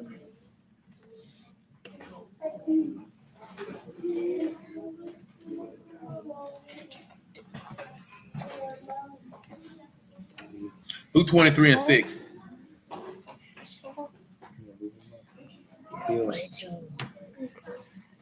When Pilate heard of Galilee, he asked whether the man were a Galilean. As soon as he knew that he belonged under Herod's jurisdiction, he sent him to Herod, who himself, ask your father to help you, son, because I can't do it. Get your book, ask your father to help you. Because I can't do both of this. I can't do both. I keep telling you that every week. You don't listen. As soon as he knew that he belonged under Herod's jurisdiction, he sent him to Herod, who himself was at Jerusalem at the time. When Herod saw Yahushua, he was exceeding glad, for he was desirous to see him of a long season, because he had heard many things of him and hoped to have seen many miracles done by him. Then he questioned him in many words, and he answered him nothing. The chief priests and scribes stood vehemently and accused him. Herod, with his men of war, set him at naught and mocked him and arrayed him in a gorgeous robe and set him again to Pilate. Now, if he did that, that means at this point he's clothed in what? Majesty. It's given to signify, because what did Pilate write as the superscription? This is the king of the Jews.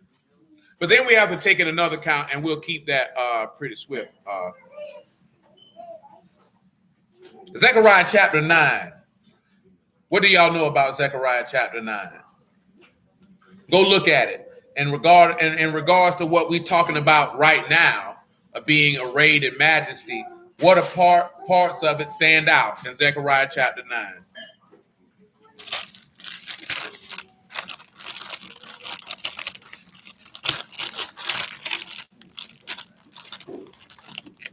Take your time in Zechariah chapter 9.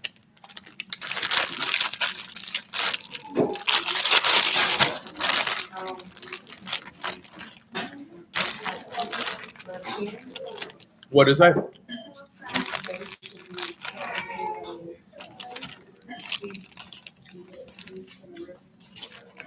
Say what? I can't hear you. Now, when T. Grizzly was playing, you were good and loud.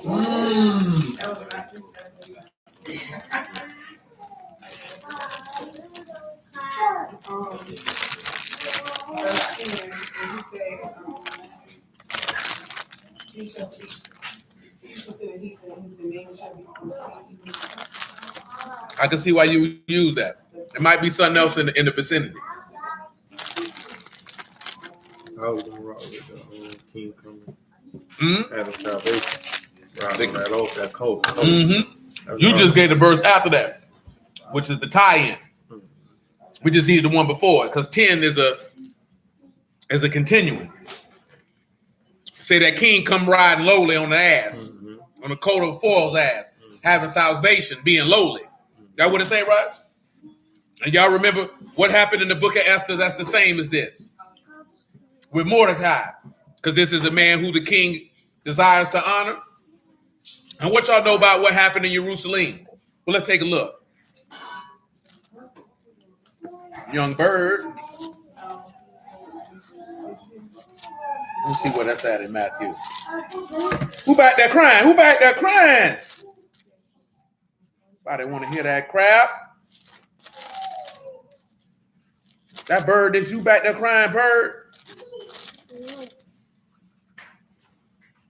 Matthew 21:12. Is that you back there crying, boy? That's you back there crying, boy. That's you back there crying, boy.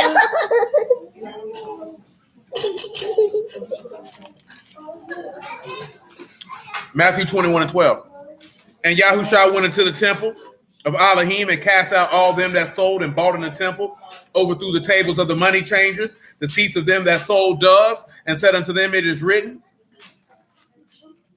my house shall be called the house of prayer. You have made it a den of thieves. And the blind and the lame came in the temple, and he healed them. And when the chief priests and scribes saw the wonderful things that he did, the children crying in the temple, saying, Hosanna to the Son of David, they were sore displeased. Well, this ain't the one I wanted, but I use it anyway because I should have been further up. That is my fault. Pick it up, 21:1.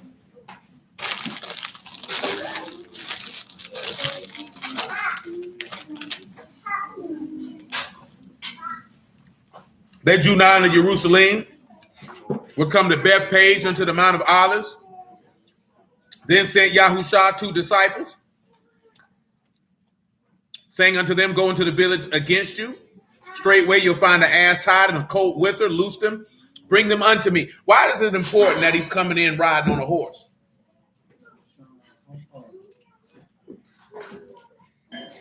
Why is that important that the king come in riding on a horse? You can say that. It's right in Genesis 49. I just didn't read it all the way out. Come back to Genesis 49. Hold this Matthew 21.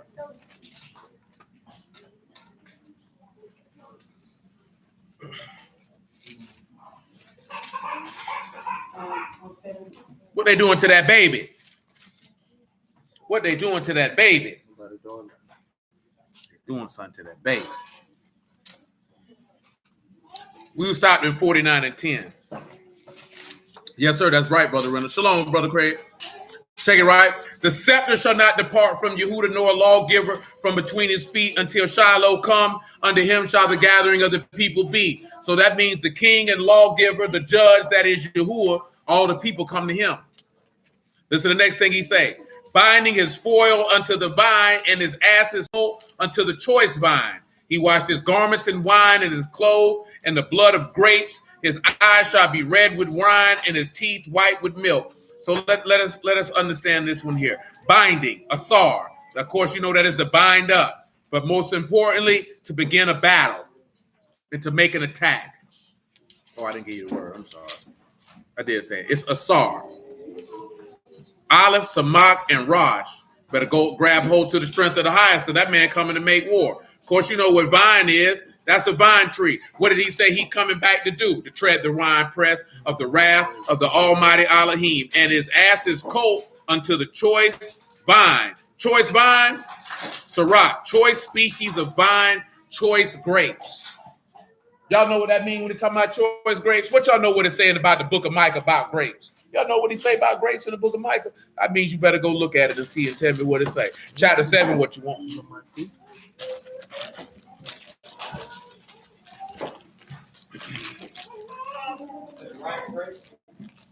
Yeah, or the grapes, period. Summer grapes. Summer grapes. First ripe fruit. There you go. Talk to him. How you say he feel about them summer grapes? I got some grapes right here. They ain't summer though. They just red grapes, no seeds. That's sad. I mean, they ain't got no nuts. I mean, these ain't even man grapes. These lady grapes.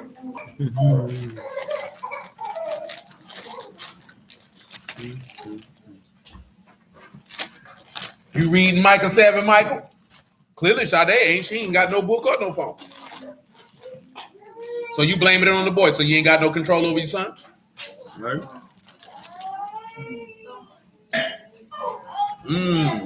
Thank the Lord for a daddy. Give him some law and order.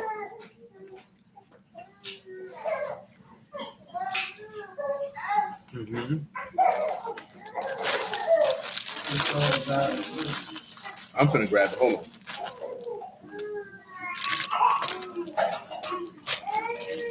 There is no cluster to eat. I told you that. Ain't no cluster in these grapes. Yeah, Micah said it's right in the beginning. Let's look at Micah 7:1. He says, woe is me, for I am when they have gathered the summer fruits. What does that mean when why is he saying woe is me? Basically, when they gathered the summer fruits, when was Mashiach killed? The sin was first fruit. I mean, past fruit. That's summertime. That's a summer seed. That's summertime. What we just talked about last night, Genesis 8:22. Summer and winter. Oh, he's summer fruit. He says, the great gleanings of the vintage, there's no cluster to eat. My soul desired the first ripe fruit. The good man is perished out of the earth, and there's none upright men. They all wait for blood. They hunt every man his brother with a net. This, of course, when he tell you to do this one thing right here. Don't you trust in a friend, and don't talk to your wife, because she's going to get you killed. But look at this here, right? We're talking about these summer fruits. The choicest vine. What is the choice? What do you think the choicest vine is, Michael? You come back to Genesis 49. What you think the choice vine is? You want something from the choice vine? But I'm just asking about what is this choice vine? Brothers, what do y'all believe this choice vine is, right? Again, it is so rack. Choice species of vine, choice grapes. I give you everything in its completeness. Redness, vine stock, one yielding purple grapes, the richest variety. That means these grapes are fully ripe.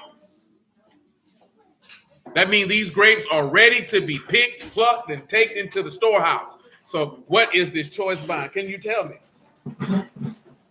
Oh, you look a little startled. Why are you a little nervous, baby? Don't need to be nervous. You don't know? You know, it's okay to say that you don't know.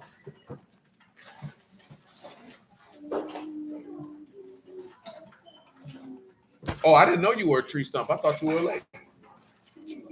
Daedra, what is this choicest vine? Chosen what? Chosen flower. Are you sure? That's your final answer? What's the choice vine? Brother Sharonda mentioned I'm the vine, you are the branches. But he said these are ripe grapes, so it can't be branches. Oh, y'all ain't ready. What more do you need? What's the choicest vine?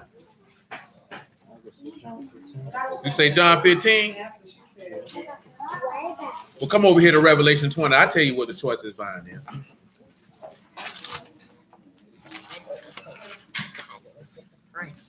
You said a friend. I don't know who's at the front. Yeah. Oh, 20. He said, oh, you don't know what's at the front. 20 and 4. You don't know what's at the front. What's at the front? Ah, you wasn't watching your front. Got hit in your belly. Ah, you got hit again. You wasn't watching your front. Ah, you got touched on your nose. You watching. Ah. Go ahead. It says a vine, by definition in that verse, is choice species of vine. So, I mean, this is a chosen set of individuals. And it says a fully ripe red grapes. Are you asking me or are you telling me?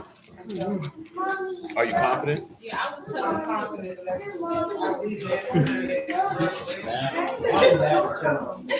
No, when it say that he coming unto the choicest vine, it means basically he's going to be collecting certain ripe grapes. So I was looking for a little bit more specific answer, but it's contained right here in Revelation 20 and 4. Let's roll.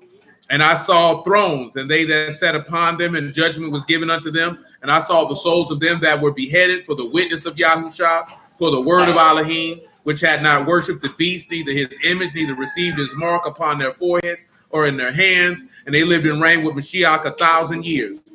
The rest of the dead lived not again until the 1,000 years were finished. This is the first resurrection. Baruch and Kadash is he that have part in the first resurrection. On such the second death have no power.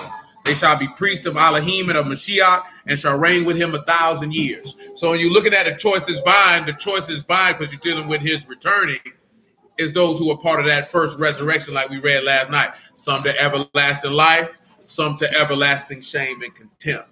These are the choice vine, or the right species, because that means these are perfected people, or fully mature individuals. She said Ruach, she just wasn't confident with her answer. I didn't believe you. I said it like you mean it, convinced me. You know what I'm saying? See, that's how I know y'all like to watch movies with actors that don't convince you. He did a great job. I didn't throw that out there because I knew he was going to get Stanley real quick. Like, I didn't see. He definitely like to say Stanley like to watch bad movies. Is that true, sir?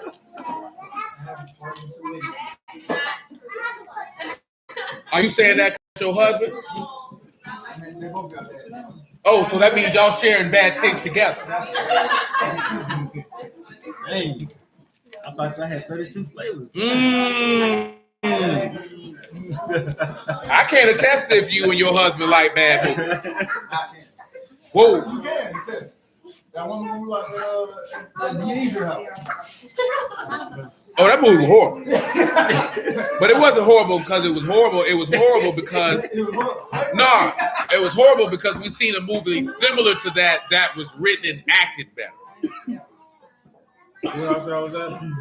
At Daedra House.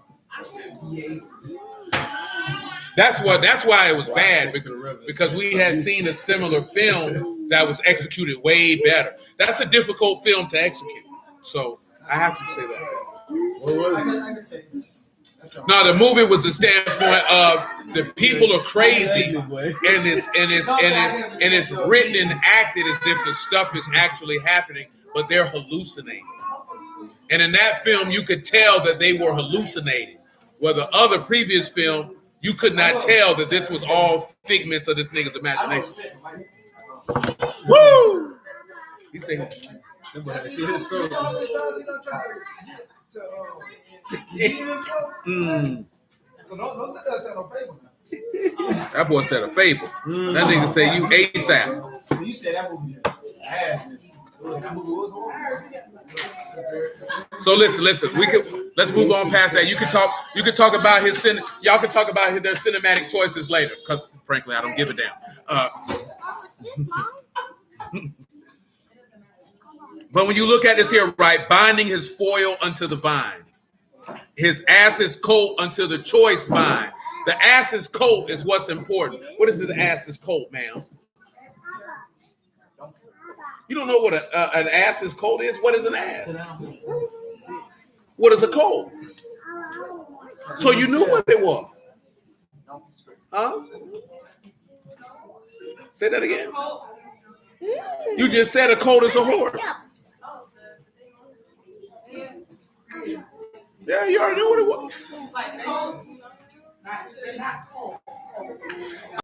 45, not the liquor, the gun.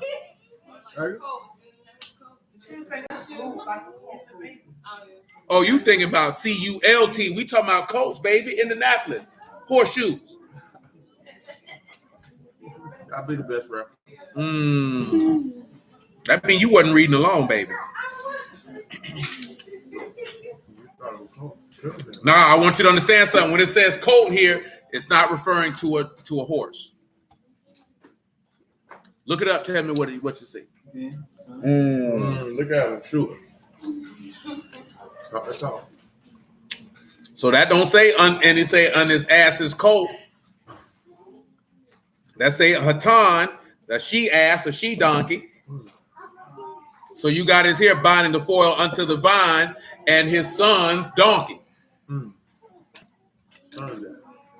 So his son's riding upon a horse to come get the choicest grapes. The first fruits, if you will. What Paul say to be the first fruits at his coming. Now, all this, remember, we just talking about one thing, because we take these psalms and we all talking about him being clothed with majesty. That's all we talking about right now is in Psalms 93:1 with him being clothed with majesty. That's it. Do y'all understand how he's clothed with majesty, how that's executed? Because what do kings do? How did I told you? How did Yahushua come the first time? Who did he come as? He came as Solomon. He came as Solomon, but he coming back as who? David. What y'all know about David's story as far as what he did in his lifetime? Why let me put this way? Sade, why did Yahuah tell David he couldn't build the house of Yahuah?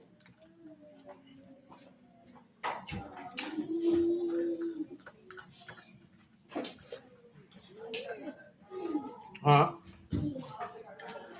Very well then. Eric, why did Yahuah tell David he couldn't build the house of Yahuah?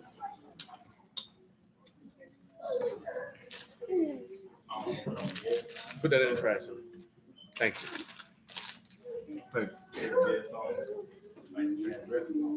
No, not in that instance. That ain't what he told him. Who around that corner? Little Muffin. Why did he? Hey, Little Muffin.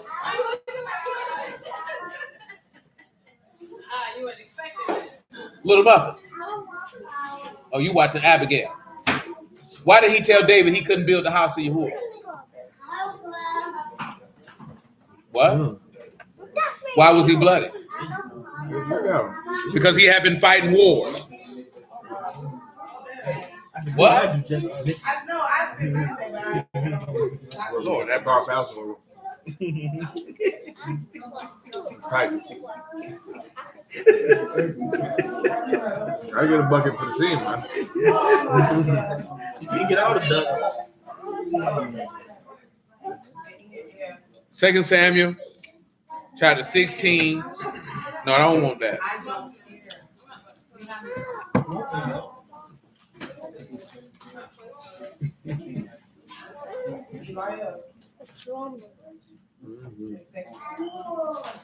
I say he wants that. No, I can't use that. No, I need 1 Chronicles 22. I need 1 Chronicles 22 and 6. Make it 1 Chronicles 22 and 5. 22 and 5. Eugene, you ain't see that coming. Mom Dukes hit you with the real mama strike. She getting there. Give all that, man. Give all that. Give all that, man. Yeah, that's that. See what you did right there? That's what they used to do in the store. You like this here. I want them. That's that stove strike. Look at you. You growing into a mother just yet. A black mother, that is. Nah, see, you thinking about it. I am a mother. I love my kid. No. We talking about black mothering. The strike that come out of nowhere. So they ain't ready for that. I could hit my baby. I love him. Slap that nigga dead in his mouth. Well, I was say one day you would say one. One day he's sitting out this here. Screw you, mom. You be like, you know what? This is the day. Oh yeah. Hey, you looking crazy. Oh, let me tell you something. Because you ain't living in reality. You ain't living in reality. See, that's a boy. And he's going to get to a point in his life when his nuts drop and he's not going to listen to anything you say.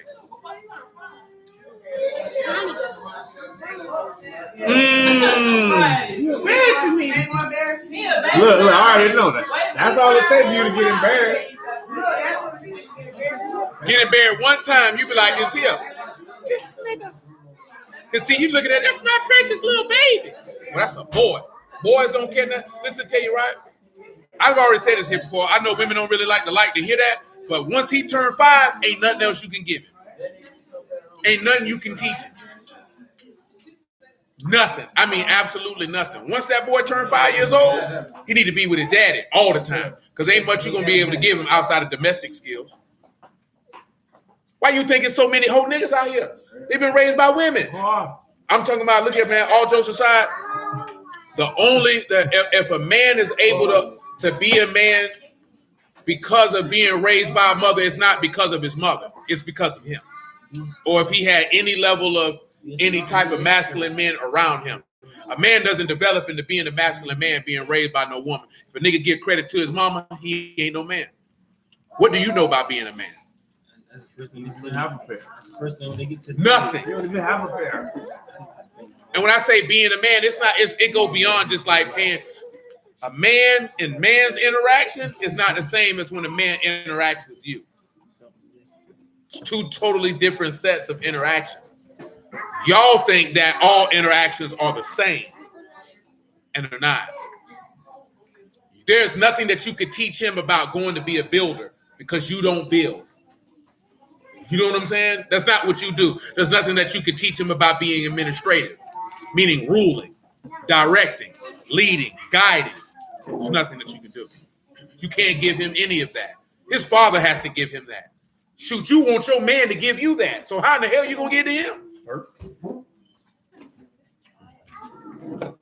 That's nothing against you. That's all women across the whole globe. I just listened to these niggas talk to Mike Rashid, and these niggas steady telling men kind of lie. Because dude saying the same thing I said last night. That if men are men, then women will have no choice to be but feminine. But these dudes, like, we dealing in probabilities. We dealing in possibility. You deal a son. I'm like, nigga, just cut them hoes off. Because guess what Yahuah feel? I'm going to be Elohim, and people are going to submit to my will. But those who don't, where the worm dies not, and the fire shall not be quenched. He's not going to chase people and try to make them be what he wants them to be. You can burn in hell. See, the thing is if y'all knew that dudes wouldn't mess with you, that chunk could change your mindset. Like, we done had a conversation before. I just heard Jap say the same thing. If you knew you could only be married one time, you'd be a whole lot wiser about who you would marry. If you knew that if you could only have a child from one man and you had to be with that man, or if you had a child you could never be with another man again in your life, you'd be very discriminatory about who you allowed yourself to get pregnant by. You know what I'm saying? See, y'all see that's a different type of thing. But because you know that there's a beta male sent around the corner, y'all know you ain't got to act right. You ain't got to do this, that, there, and the third, because it's a nigga who gonna put up with it. If niggas were like, no weaves, no eyelashes, no bonnets, no penis for you. Overweight, no penis for you. No attention for you. No money for you. No dates for you. Y'all get y'all mind together, because you be like, whoa, these boys not going for that. Obese, overweight, shoot, it's all on the same plate. They all the same.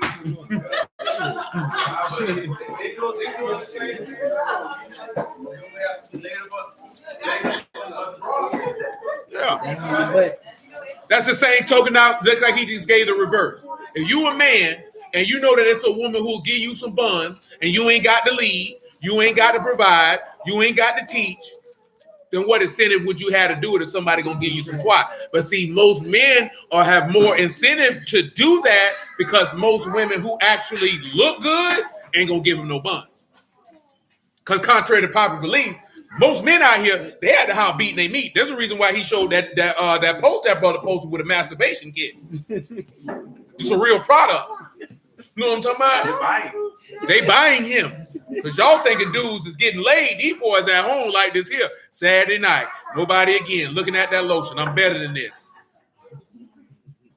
But they really not better than this. You'll be surprised how many dudes out here can't get no women. No, they think that because they always look at it from the perspective of a woman, how easy it is for you to get a man. Or you think about the mid-level or elite men who get women. But regular dudes, though, dudes ain't getting no booty, man. It's one thing Mike Rashid said, and I agree with it.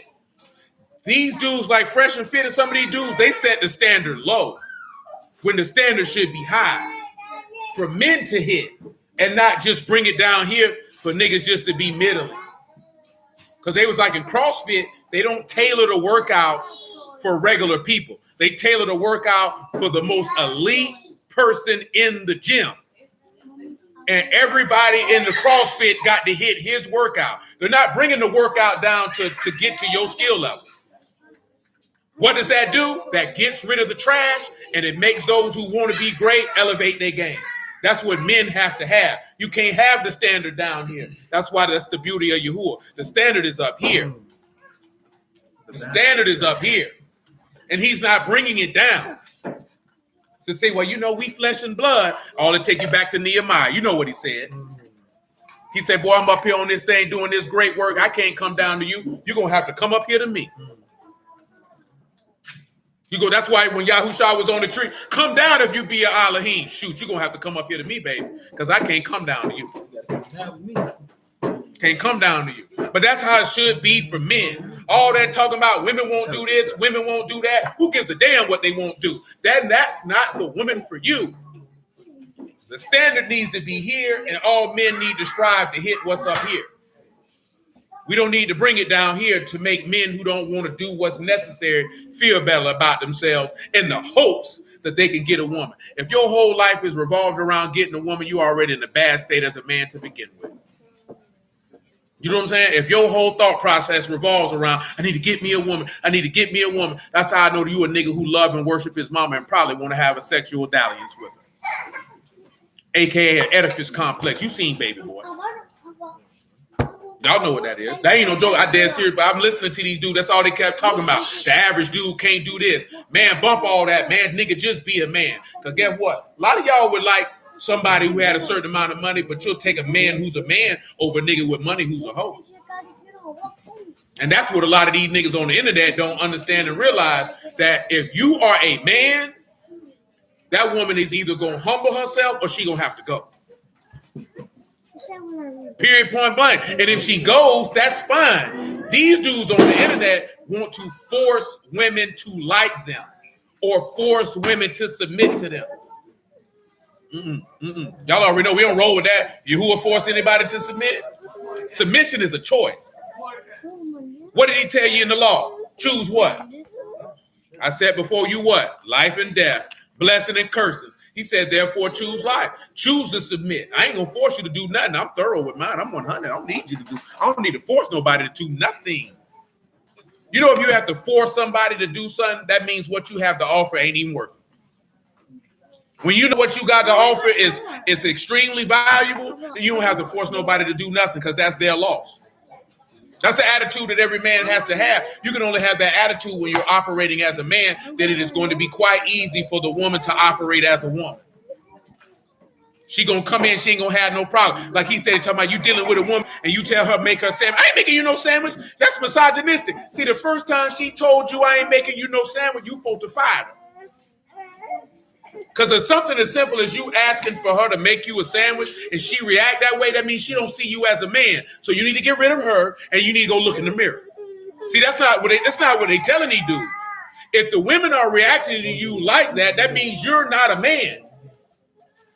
Because women don't react like that to men they respect. When you look in the text, everybody that had a problem with Yahuah were people who did not view him as the mighty Elohim. The ones who did, they did not treat him like that. They didn't come at him like that.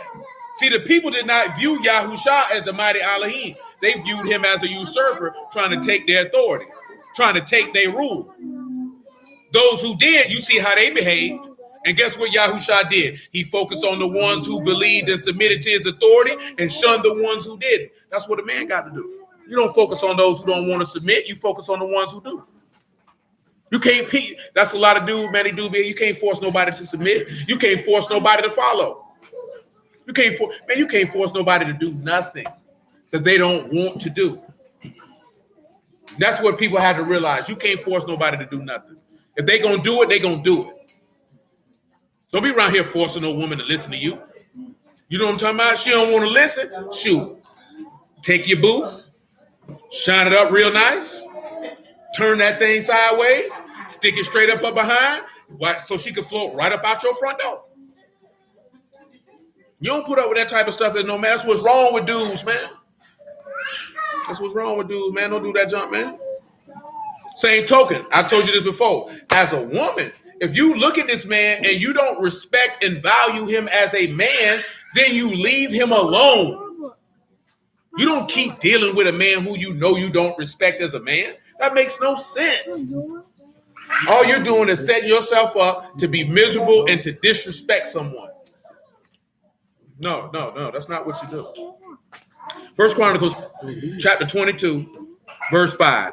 David said, Solomon, my son, is young and tender. What did I just tell you, son? I can't do that for you, son.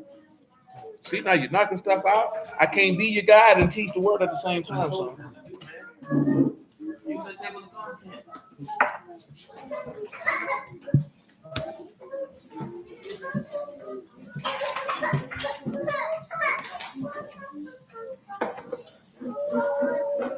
David said, Solomon, my son, is young and tender, and the house that is builded for Yahuah must be exceedingly magnificent, of fame, of esteem throughout all countries. We've talked about this before. Let's get that exceedingly magnificent. We're coming back to Psalms 93. We're just taking our time. We're just focusing on him being clothed with majesty. So you can understand how that means. What did he say, what type of priesthood we're a part of? Let me ask you that. A royal priesthood. So when you're dealing with being a part of a royal priesthood, that means you conduct yourself in a royal fashion. Unfortunately for many of us, how many of us have actually seen people conduct themselves in a ruler type of way? Would you even be able to identify someone who had the thought of a ruler? Because that's how men are supposed to be. That doesn't mean you're going to be a ruler, but you would approach life as rulers approach life, meaning that you would seek to dominate your own personal domain. Yeah. And that's fine. Shoot, ain't nothing wrong with that. I mean, being in the word does not denote if someone has the mind of a ruler. You understand what I'm saying? I mean, Floyd Mayweather has the mind of a ruler. That's why those people don't like him. You don't, and having the mind of a ruler is to dominate your domain. You dominate everything that you're a part of. That's something that men are not taught to do. See, that's something as a woman, you can't teach your son to do that. You ain't gonna teach him to dominate because you don't want a man to dominate you. But a man dominating you is what gets you aroused, but you don't want a man to dominate you because you want to do what you want to do. But at the same time, you don't want to do what you want to do. So then you're confused. Because I want him to dominate me, but I want freedom. Baby, you can't have both. You got to pick one. See, when Yahushua come through, he dominates. That's why people walk away from the word, because they don't want to be dominated. You know, dominated has such a bad connotation now, when to be dominated is to be ruled over. That's someone who's stronger than you. When you watch sports, what do they say? He dominated his opponent. I mean, he was better than them. call that too when you follow. Mm-hmm. When you look at magnifical, right, that is gadol. That's a word that you know. That is great. So when it says exceedingly magnifical, this is ma'al. This is something that is a top of above, upwards, high, a high above, a high level of greatness, of fame and of esteem. We know because Yahushua is the firstborn from the dead, he has preeminence in all things. He is of a higher greatness than everyone else. He has a name above all names, and at the name of Yahushua must men be saved. When you have fame, you have Shem, but you know that's name. So they're going to know that he's high above everyone else, and he's going to have a name that is above everyone else. And of course, you know, esteem is Tafar, that's beauty, splendor, and glory. When they seen him resurrect from the dead, he had a what do they call it? It's escaping my brain. A magnificent body, a spiritual body, a body that we seek to have at the time appointed. Verse 5 yet again, it says, I will therefore now make preparation for. So David prepared abundantly before his death. See, pause. See, there's more things that we could delve into because they're tying back to the Psalm 67. They're tying back to the Psalms 132. Number one, he said he's building a house. That the house that has to be built, it has to be high above, has to have a name and a beauty that will go out throughout all countries.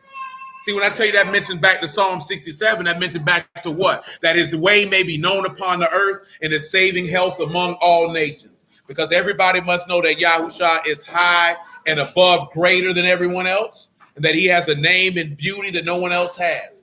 You know, in Isaiah 53, it said he had no beauty that they would desire him. Do you remember what that means? It didn't mean, because you know there's people that say the Lord ugly. You ever heard that before, Michael?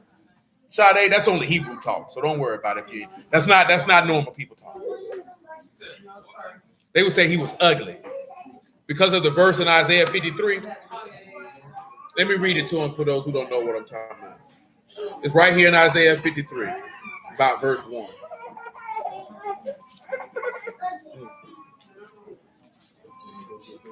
Well, verse 2, it says, he shall grow up before him as a tender plant, as a root out of a dry ground. He have no form or comeliness, and when we shall see him, there is no beauty that we should desire him.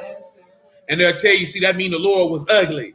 If you ever hear somebody say that, I just calmly want you to just get up and walk away. Just walk away. You're just talking to somebody that don't know what they're talking about, and just walk away. Form in this pigment is outline, figure, appearance, a shape. So they're saying that he didn't have a goodly or fair, they say countenance or this, that, there, and the third. But remember that he said he was an austere man. So that means that he was a serious man. So that's what it says when he have no form or comeliness. Comeliness here is hadar, which is honor. So what it did is he didn't have a visage of honor. So when they saw him, what did they respond to him about? Is this not the carpenter's son? See, they looked down on him because to him, he was just a tradesman. He wasn't anybody of note. That's why the book tell you not to have respect of persons. Because unfortunately in this society, if a nigga pulled up in a Kia and somebody else pulled up in a Bentley, you gonna give more honor to the nigga in the Bentley than you are in the Kia. If he jumped out in a freshly tailored suit and the other person jumped out in work boots and dirty clothes, you're going to give more homage to that person because you're going to assume the person in the Bentley has more money and more status, and you're going to want to try to align yourself closely when it could be the other way around. And Yahuah has no respect to persons. He don't care what you driving. He don't care what your station is. See, I'm mentioning that as forth as judgment.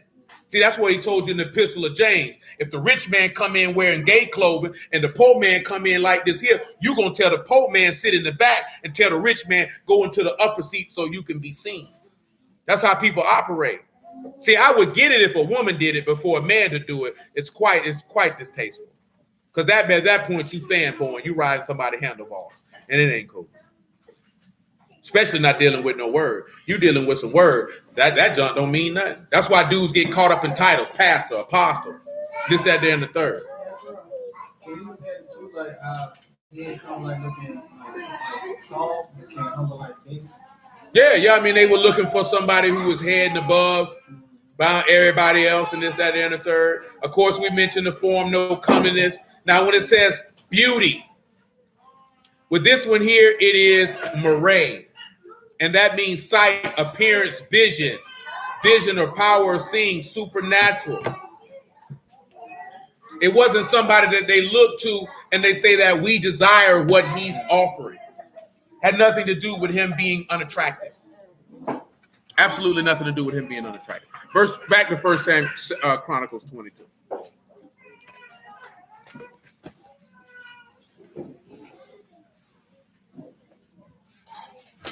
Now, when it said he prepared abundantly before his death, what did Yahushua do? He prepared himself to make himself highly great with a name and a beauty before his death. Remember what, like he told him, he said, she's doing this for preparation against my death.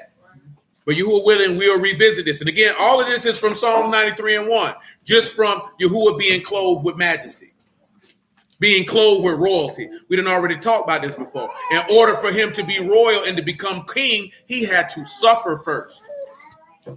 There's something that he had to do in order to become king. He just didn't become king by reason of being. He became king because he was willing to suffer. That's why he has a name. That's why he has a fame. And that's why he is exceedingly magnificent, or he is a house that is high above everyone else. We are in verse 6 in 1 Chronicles 22, son. You right there. You're in chapter 19, son. You're going too far. You're not paying attention to what you looking at. You weren't about looking at over here when you need to be looking at where you turn. Don't look over there. Focus on what you do. Got to learn how to focus, son. You know what it means to focus? But then you got to focus, son. Focus on what you're doing. Verse 6. Then he called for Solomon his son and charged him to build a house for Yahuah Elohim of Yasharal. Now, what does David's name mean, Khaled?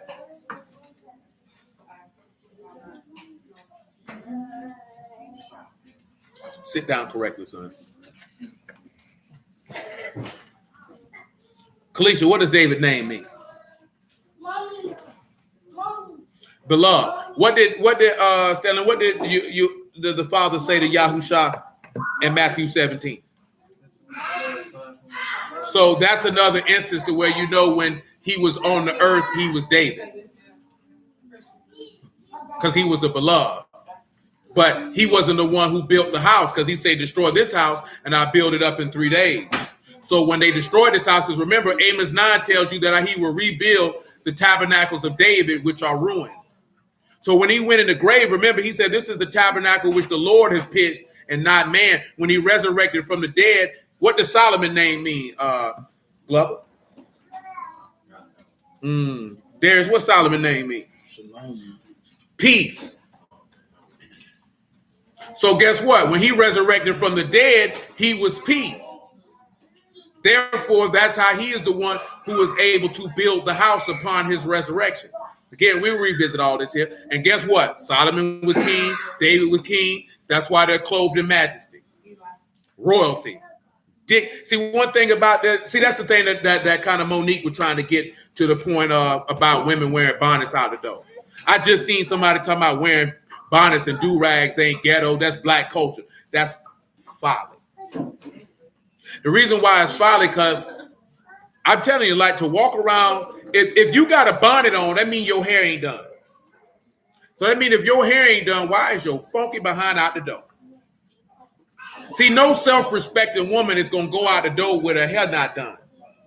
She would not allow anyone to see her in that capacity. Number one, if she married, because she wouldn't want anyone to have anything disparaging to say about her husband. Before you even get to dealing with her, see, most people, no, she got to have it done for herself. Absolutely not. If she's a woman of any level of honor, value, and virtue, the first thing that's going to click in her brain is I would not want to dishonor my husband's name.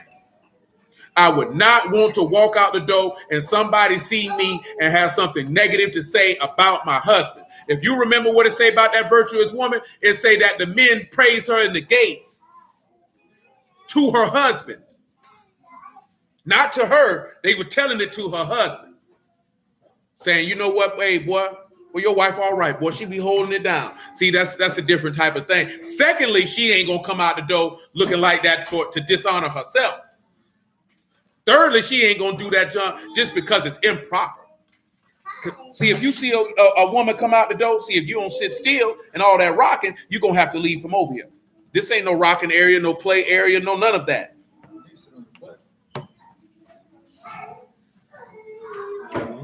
See, the thing that done got to see, this is how you know what level type of woman raised that young girl. Because if you come out the door with a bonnet on, you know what I'm talking about, all that type of stuff, that means 9 times out of 10, your mama ain't a lady. See, there's a difference between being a woman and a lady. Ladies don't never go out the door looking any kind of way. And if you ain't got no man, I know full well you ain't. So I put it this way: if you go out the door with a bonnet on, we know full well you ain't trying to get no man of value or substance. Tell you that. No, you gonna get the nigga you deserve, the nigga who ain't about nothing, who gonna beat and skeet and leave you with a baby to chase after. While you talking about these niggas ain't this and that, that's all you gonna get. Bro, you keep kicking my shoes, bro. Now take that chair and slide that over there, man. You're doing too much. Sit it over there. Just sit it right there.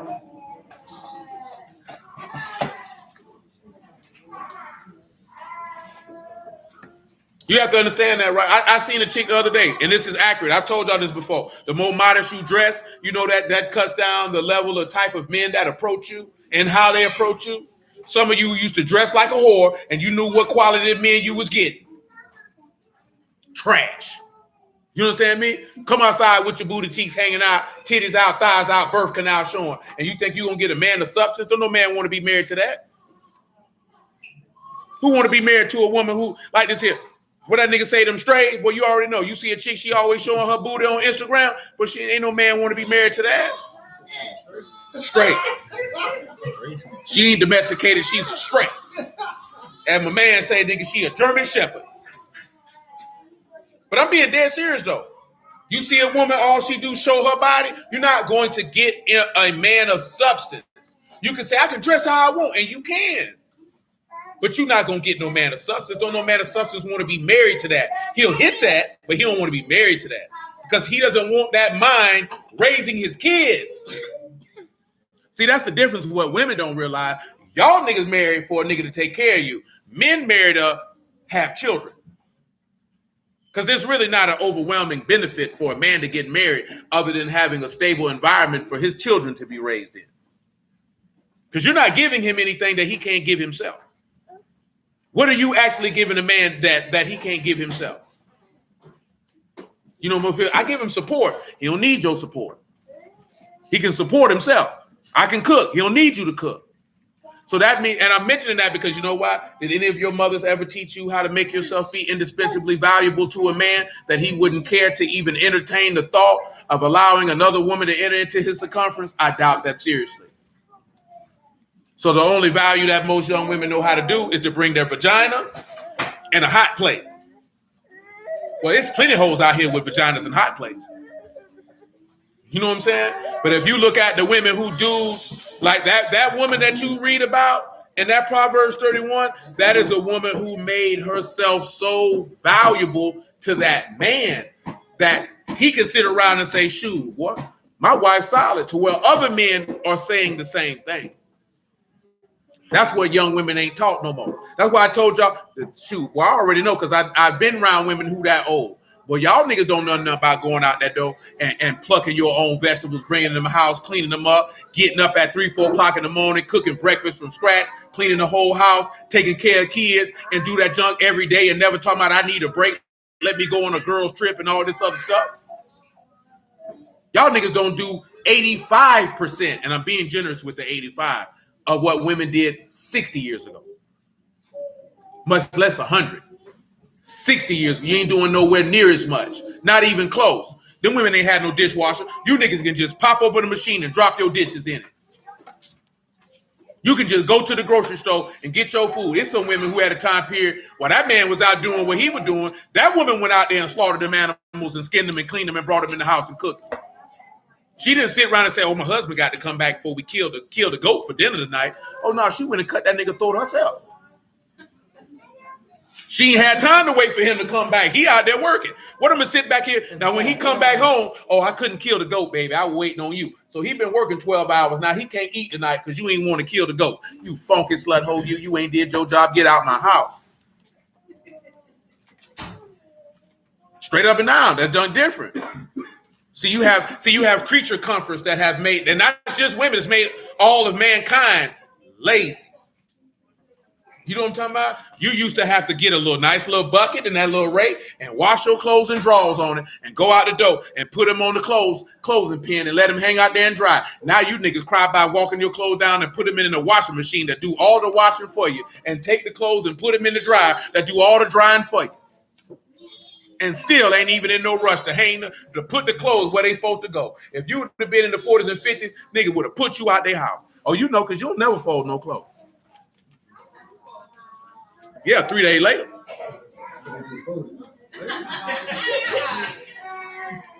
The majority of the clothes are folded. How about that? I'm just talking about, because the reason why I say that is the things that you do, you don't have to do. But the things that men had to do 60, 70 years ago, they still got to do. They still got to do it. See, their roles hasn't changed. And you still want a man to do all that, but you don't want to do your job. Oh, that sounds like Yahuah. But you don't want to do your job. You know, you got to look at it, because I'm saying y'all got kids. So you would have to look at, like, then you get married, especially y'all with sons. Would you really want to give your son to a woman like that? She just say she seen a woman finna act a fool in the store, and she was gonna check her. If you see black hoes acting out of order, will you check them funky hoes for their conduct? Will you tell her, you need to take that bonnet off your head? Because some of y'all like to say, what if they want to fight? You with Yahuah, they ain't gonna fight. Boy, I just seen a nigga get whooped on Moncrief yesterday. That jump was hilarious. Right over there by Hollis, boy, that nigga took that nigga and batted him on the neck. I ride by, I said, oh no, he hit him with a 2-piece. Hope he don't shoot him. I'm going. Got to pull them women to the side, because you know why? Because men can see a man acting a fool, and he might check him in public, but see, he know how to approach it. Because you know, men, that junk can nigga want to bump and fight. You got to know how to talk to a man. You can come out, hey, nigga, what you doing? You know what I'm saying? Yeah, you pull him. Hey man, chill out, bro. At the bare minimum, nigga hit a nigga with a chill, bro. It ain't that serious. Once you get him calmed down, if you can hit him off with some wisdom, you hit him off with some wisdom. Because you know, when a nigga agitated, boy, that's a white bull. You want that? No, sir. You got it. You got it, brother. You got it. I don't want no problem. 1 Samuel, 22:7? David said to Solomon, my son, as for me, it was in my mind to build a house unto the name of Yahuah my Elohim. But the word of Yahuah came to me, saying, you have shed abundantly. Come on, bro. You still kicking my shoes, bro.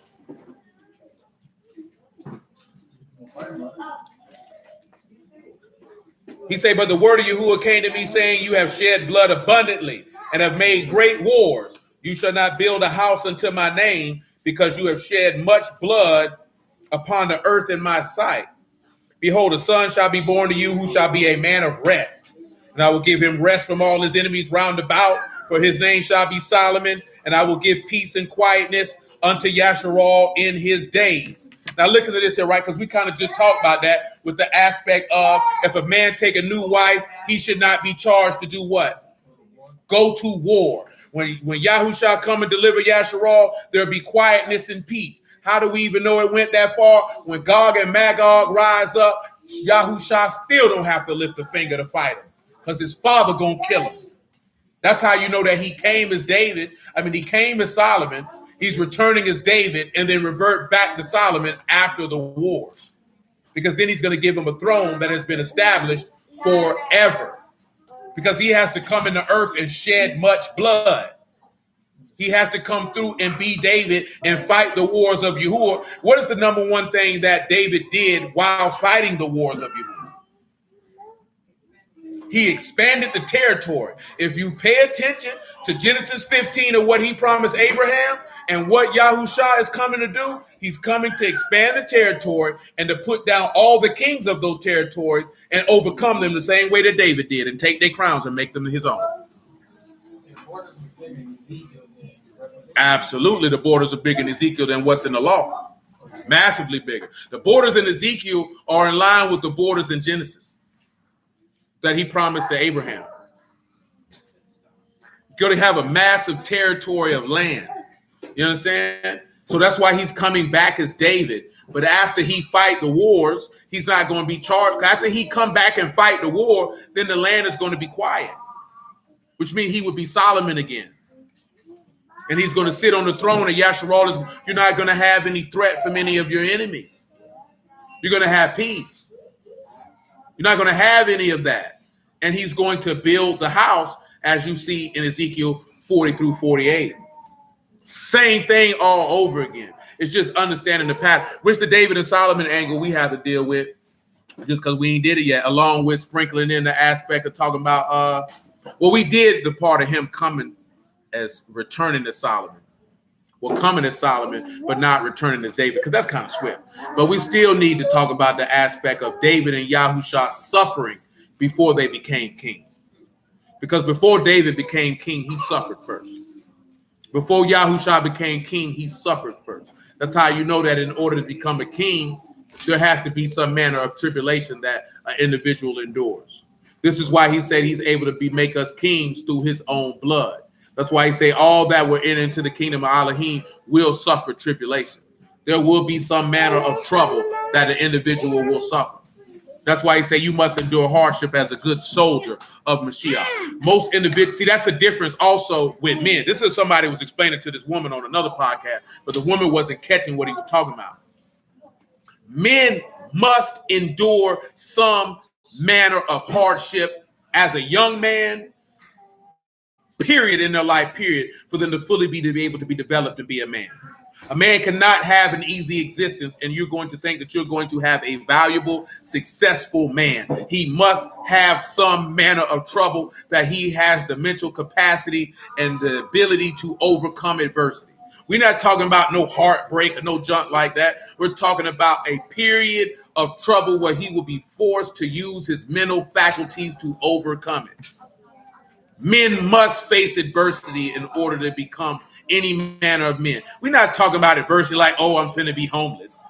We're not talking about the most extreme stuff that people try to cook up in their brain. Every man in here can tell you that they, in order for them to get to the point where they felt like they wanted or desired to be, there had to be a point of trouble that they had to look in the face and say that I'm going to be man enough to overtake this situation. It's mandatory. Have you not noticed that all the weak men that you have ever noticed shy away from difficult situations and circumstances? Cowards. See, that's another thing that women do not understand, because you do not need to go through some type of tribulation in order for you to be a woman. You don't need to go through that. That's not vital and necessary for you to be able to function as a woman. If you look at any great man throughout the annals of history, you will see that there is a period in their life where they were faced with difficult situations and circumstances, and that circumstance was able to define the level of man that they would become later and establish the greatness that they were able to achieve. It is vital, it is necessary. See, that's something a woman can't give that to her son.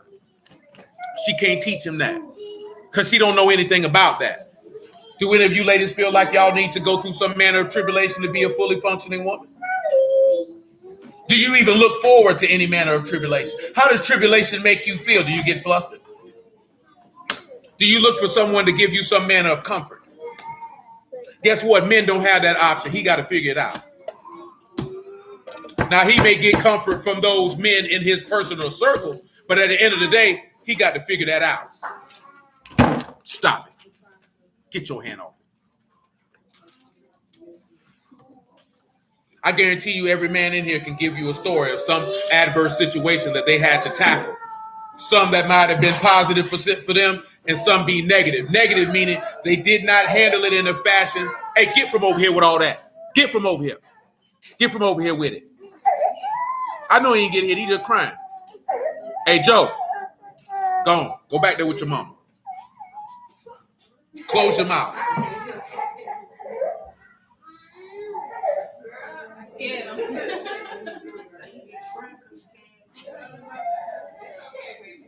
No, it's not okay.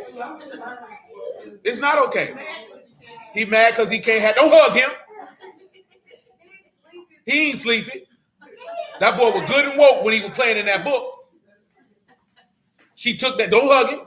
See, that's what make him weak. You comfort him, he wrong. Here go your daddy. Come over here to your daddy. Get from your mama. Your mama with the rat. You want to hug him. He wrong. Pat him for what? Because he crying because he can't have his way? Let him cry.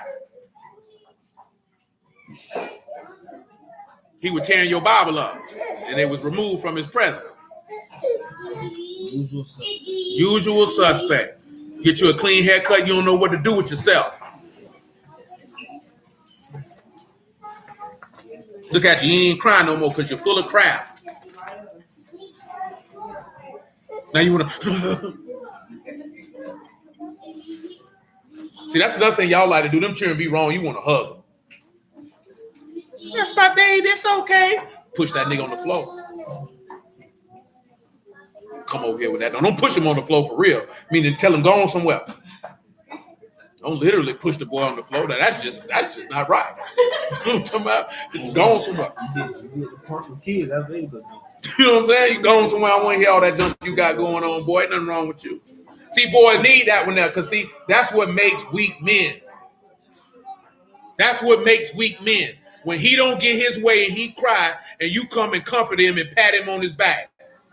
So that tells him when he get older, when he don't get his way, that he can do that. And when he go out in the world, he gonna find out something that's gonna be a very harsh truth. Nobody gives a damn. Ain't nobody finna comfort you. Ain't nobody finna hug you. Ain't nobody finna tell you it's all right. They just gonna look you in the face and be like, what's wrong with this nigga here? You know what's really gonna happen? When men see him act like that, they gonna see him as prey. And they gonna prey on him. And he gonna be done dirty his entire life. They gonna take his lunch money. They gonna take his shoes. They gonna take his whole soul. Might even take his old lady. Like I said, if it ain't got to jail, looking for a hug. Looking for a hug. Guess what? God forbid he go to jail with that type of attitude. He on the jail. Come get me. That nigga booty hole gone, boy. Nigga gonna rape you. Play with it. Boy, them boys, man, look at this. It's a difference now. Y'all don't know this. Men do it to y'all, but y'all don't know it. Men look for weakness to exploit. That's why men are told not to show weakness. And y'all be telling me, show your emotions, open up to me. You asking for the man to get destroyed out here. You go out here, man, y'all know, and this is an extreme situation. You go out here in these streets and let a nigga rob you, and niggas know nigga robbed you, and you ain't do nothing. Everybody robbing you. Everybody robbing you. Let somebody punch you in your face and word get out there, you ain't do nothing back. Everybody beating you up. Because they don't see you as a man. Guess what? Let you size him as a man, and he don't respond back how a man's supposed to. You gonna disrespect him. If you walk in and you call this man out his name and call him all type of F niggas, coochie niggas, this, that, that, and the third, and he ain't say nothing, girl, you crazy. Go on head on. You already know it. Oh, I ain't respecting this nigga. And guess what? You laughing because you done a couple dudes like that. Disrespected them. And they didn't do nothing back, and you ran roughshod over. Nah, man can't afford to do that. I already told you brothers this before, and I'll tell you again. Boy, if you got problems in life, don't talk to your old lady about it. You better talk to your friends. She don't want to hear that crap. He go to bringing all that stuff to you, looking at it, sticking hip, crying and whatnot, talking about his problems. Can you help a man out with man problems? Do you even understand man problems? Do you even know what man problems are? So why in the hell would I go talk to her? This is just being serious. I'm being funny. Why would I do that? Would you want a man to come tell you his problems? I'm talking about your man. Huh? I'm just saying because would you want you got a man, would you want him to come tell you his problems? Doesn't matter. Would you want him to come tell you his problems?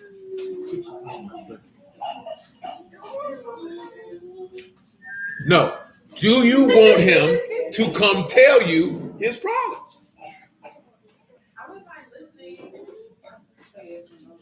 But that's the thing. So all you want to do is listen. Would you be able to offer any solutions? So then you don't really want him to do. You think that that's going to make you connect with him. But the purpose of talking about problems is coming up with a solution to fix the problem. So if you know that you can't give him any solutions to the problem, and he continually does that, your eternal female nature is going to be turned off.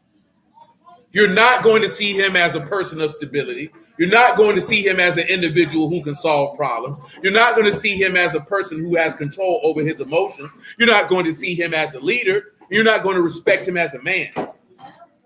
I say that junk sound good. Open up to me, talk to me until he does it. And the first time, it might not be a problem.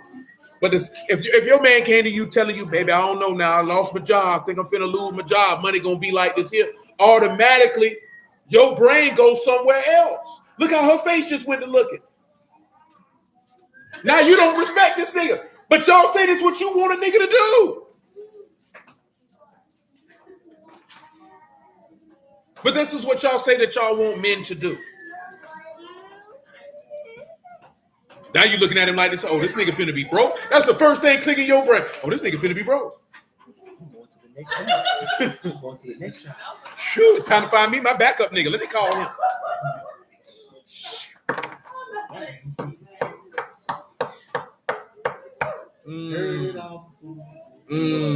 All jokes aside, look at it. Like I said, you know, call my backup nigga. That nigga finna be broke.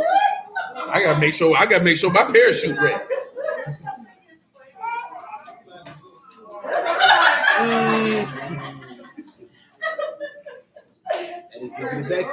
Backstory. This is my life. Oh, that ain't your life? Oh, that's your former life? Oh, is that what your family out here doing? That's right. That's it. He come tell you, hey man, you know we had a good 6 months of business. Baby, I just took a $75,000 loss. Now you looking at what? First thing you click, oh, my lifestyle gonna change? Well, you funky slut. You ain't helped this man make none of this. All you did was benefit. Now you want to look at him crazy. Foreclosure. Oh, we can't. Oh, first thing clicking their brain. Guess what? The average woman ain't calling nobody if they hiring. She say, I'm hiring all right, hiring a new nigga. I feel like exactly I need the solution. You tell me that, I need what's the plan behind that? Where are we going? Oh, I'm gonna tell you what the plan is. We done lost 75,000. This the plan. Here go your mask. Here go mine. Get the pistol. We going to First National in the morning. It's easy as that. 1, 2, 3. Oh, so you down to rob a bank with Monte? But you a real nigga, boy. Just Well, you looking nervous and I'm looking nervous and you don't tell me. Right, exactly. You got a plan. Exactly. Well, sure, I got another plan for you. I just talked to the nigga down there in Bogota. They coming in on the truck tomorrow. Back this. I need you to weigh him back. I need you to weigh him back. Hey. Let me know. All serious. Don't sell drugs, children. Don't sell drugs. Don't you rob nobody. You're going to go to jail. And then you're going to go to hell. Don't do it. No. Come on back to Psalm 93. We finna wrap this up for the day because we got a lot of stuff to unwind out of that.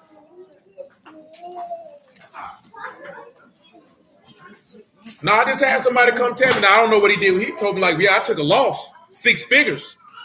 Nigga lost more money than most people make in a year. But guess what, though? Cuz out here doing what he got to do, though. That's all you can do. Keep on grinding.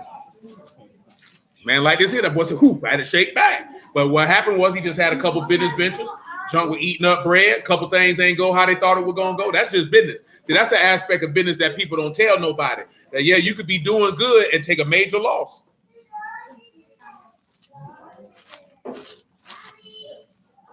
But see, that's the point of what I'm talking about. That's where men's character is defined in adversity.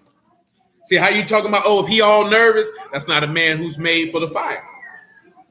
Some men are made for the fire. Of course, y'all gonna be nervous because everything make y'all nervous. Psalms 93:1. Everybody know everything make women nervous. We gonna be on the street? Am I gonna be a bad lady? I ain't gonna say you ain't gonna make me sell no vagina inch. I don't want to do that.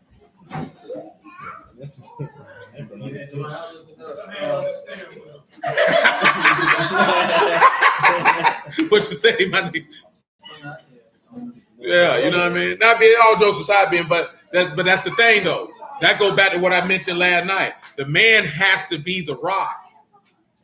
He has to have the ability to solve problems.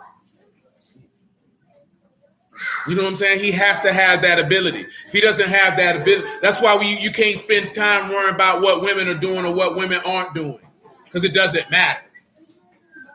You the captain of the ship. You got to steer the ship. If she don't want to go along for the ride, then do it like Paul them did when the ship was sinking, throw her overboard. And not just her, friends, family, and all. Toss them all overboard. If they ain't going to help you get the ship right, they got to go. You know what I'm talking about? Can't sit around talking about what people do and what they won't do and why they won't do it. I'm talking about as a man, get them off the boat. You only want people on the boat that's going to be useful to what you got going on. And one thing you always hear Kevin Samuels always mention is men who are useful to the group. See, that's a lot of stuff that people overlook. Men who seek to do something seek to be useful not only to themselves, but to others. See, you got a group of men who's seeking to do something. Everybody's seeking to how they can be useful to one another. When everybody's useful to one another, everybody wins. When you're only useful to yourself, nobody wins. You think you're winning, but in reality, you haven't won anything because the community is not winning. That's why our people are in the position that they're in, because everybody thinks as an individual.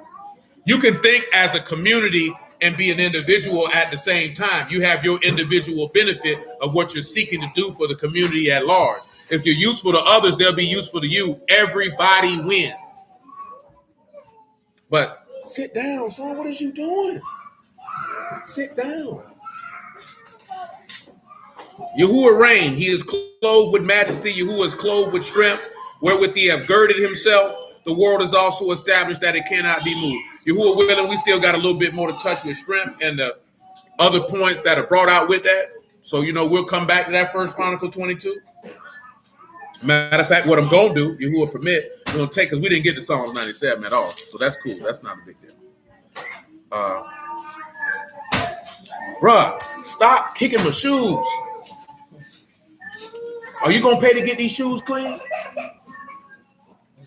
No, you're not. So stop kicking them. But there's some things in Psalm 97. So this is what we're going to do. Yahuah permit.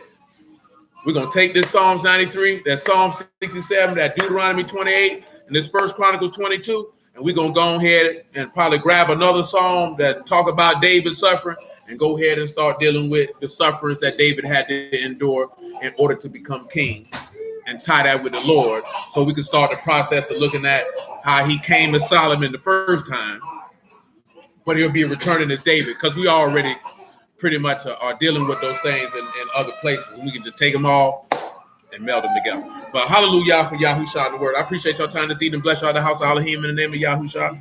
You who are willing, we'll pick it up on Wednesday. And the track that I just mentioned, that's the track we're going to take. So, because I say we pretty much already been talking about that in different areas in some of these songs. So we're just going to take them all, be hyper-focused, bring it all together, and do it like that. So again, man, blessings out the house, Elohim. Love y'all, appreciate y'all. You who are willing, to the next time. No, I was gonna say, like how you said he was, he came out Solomon.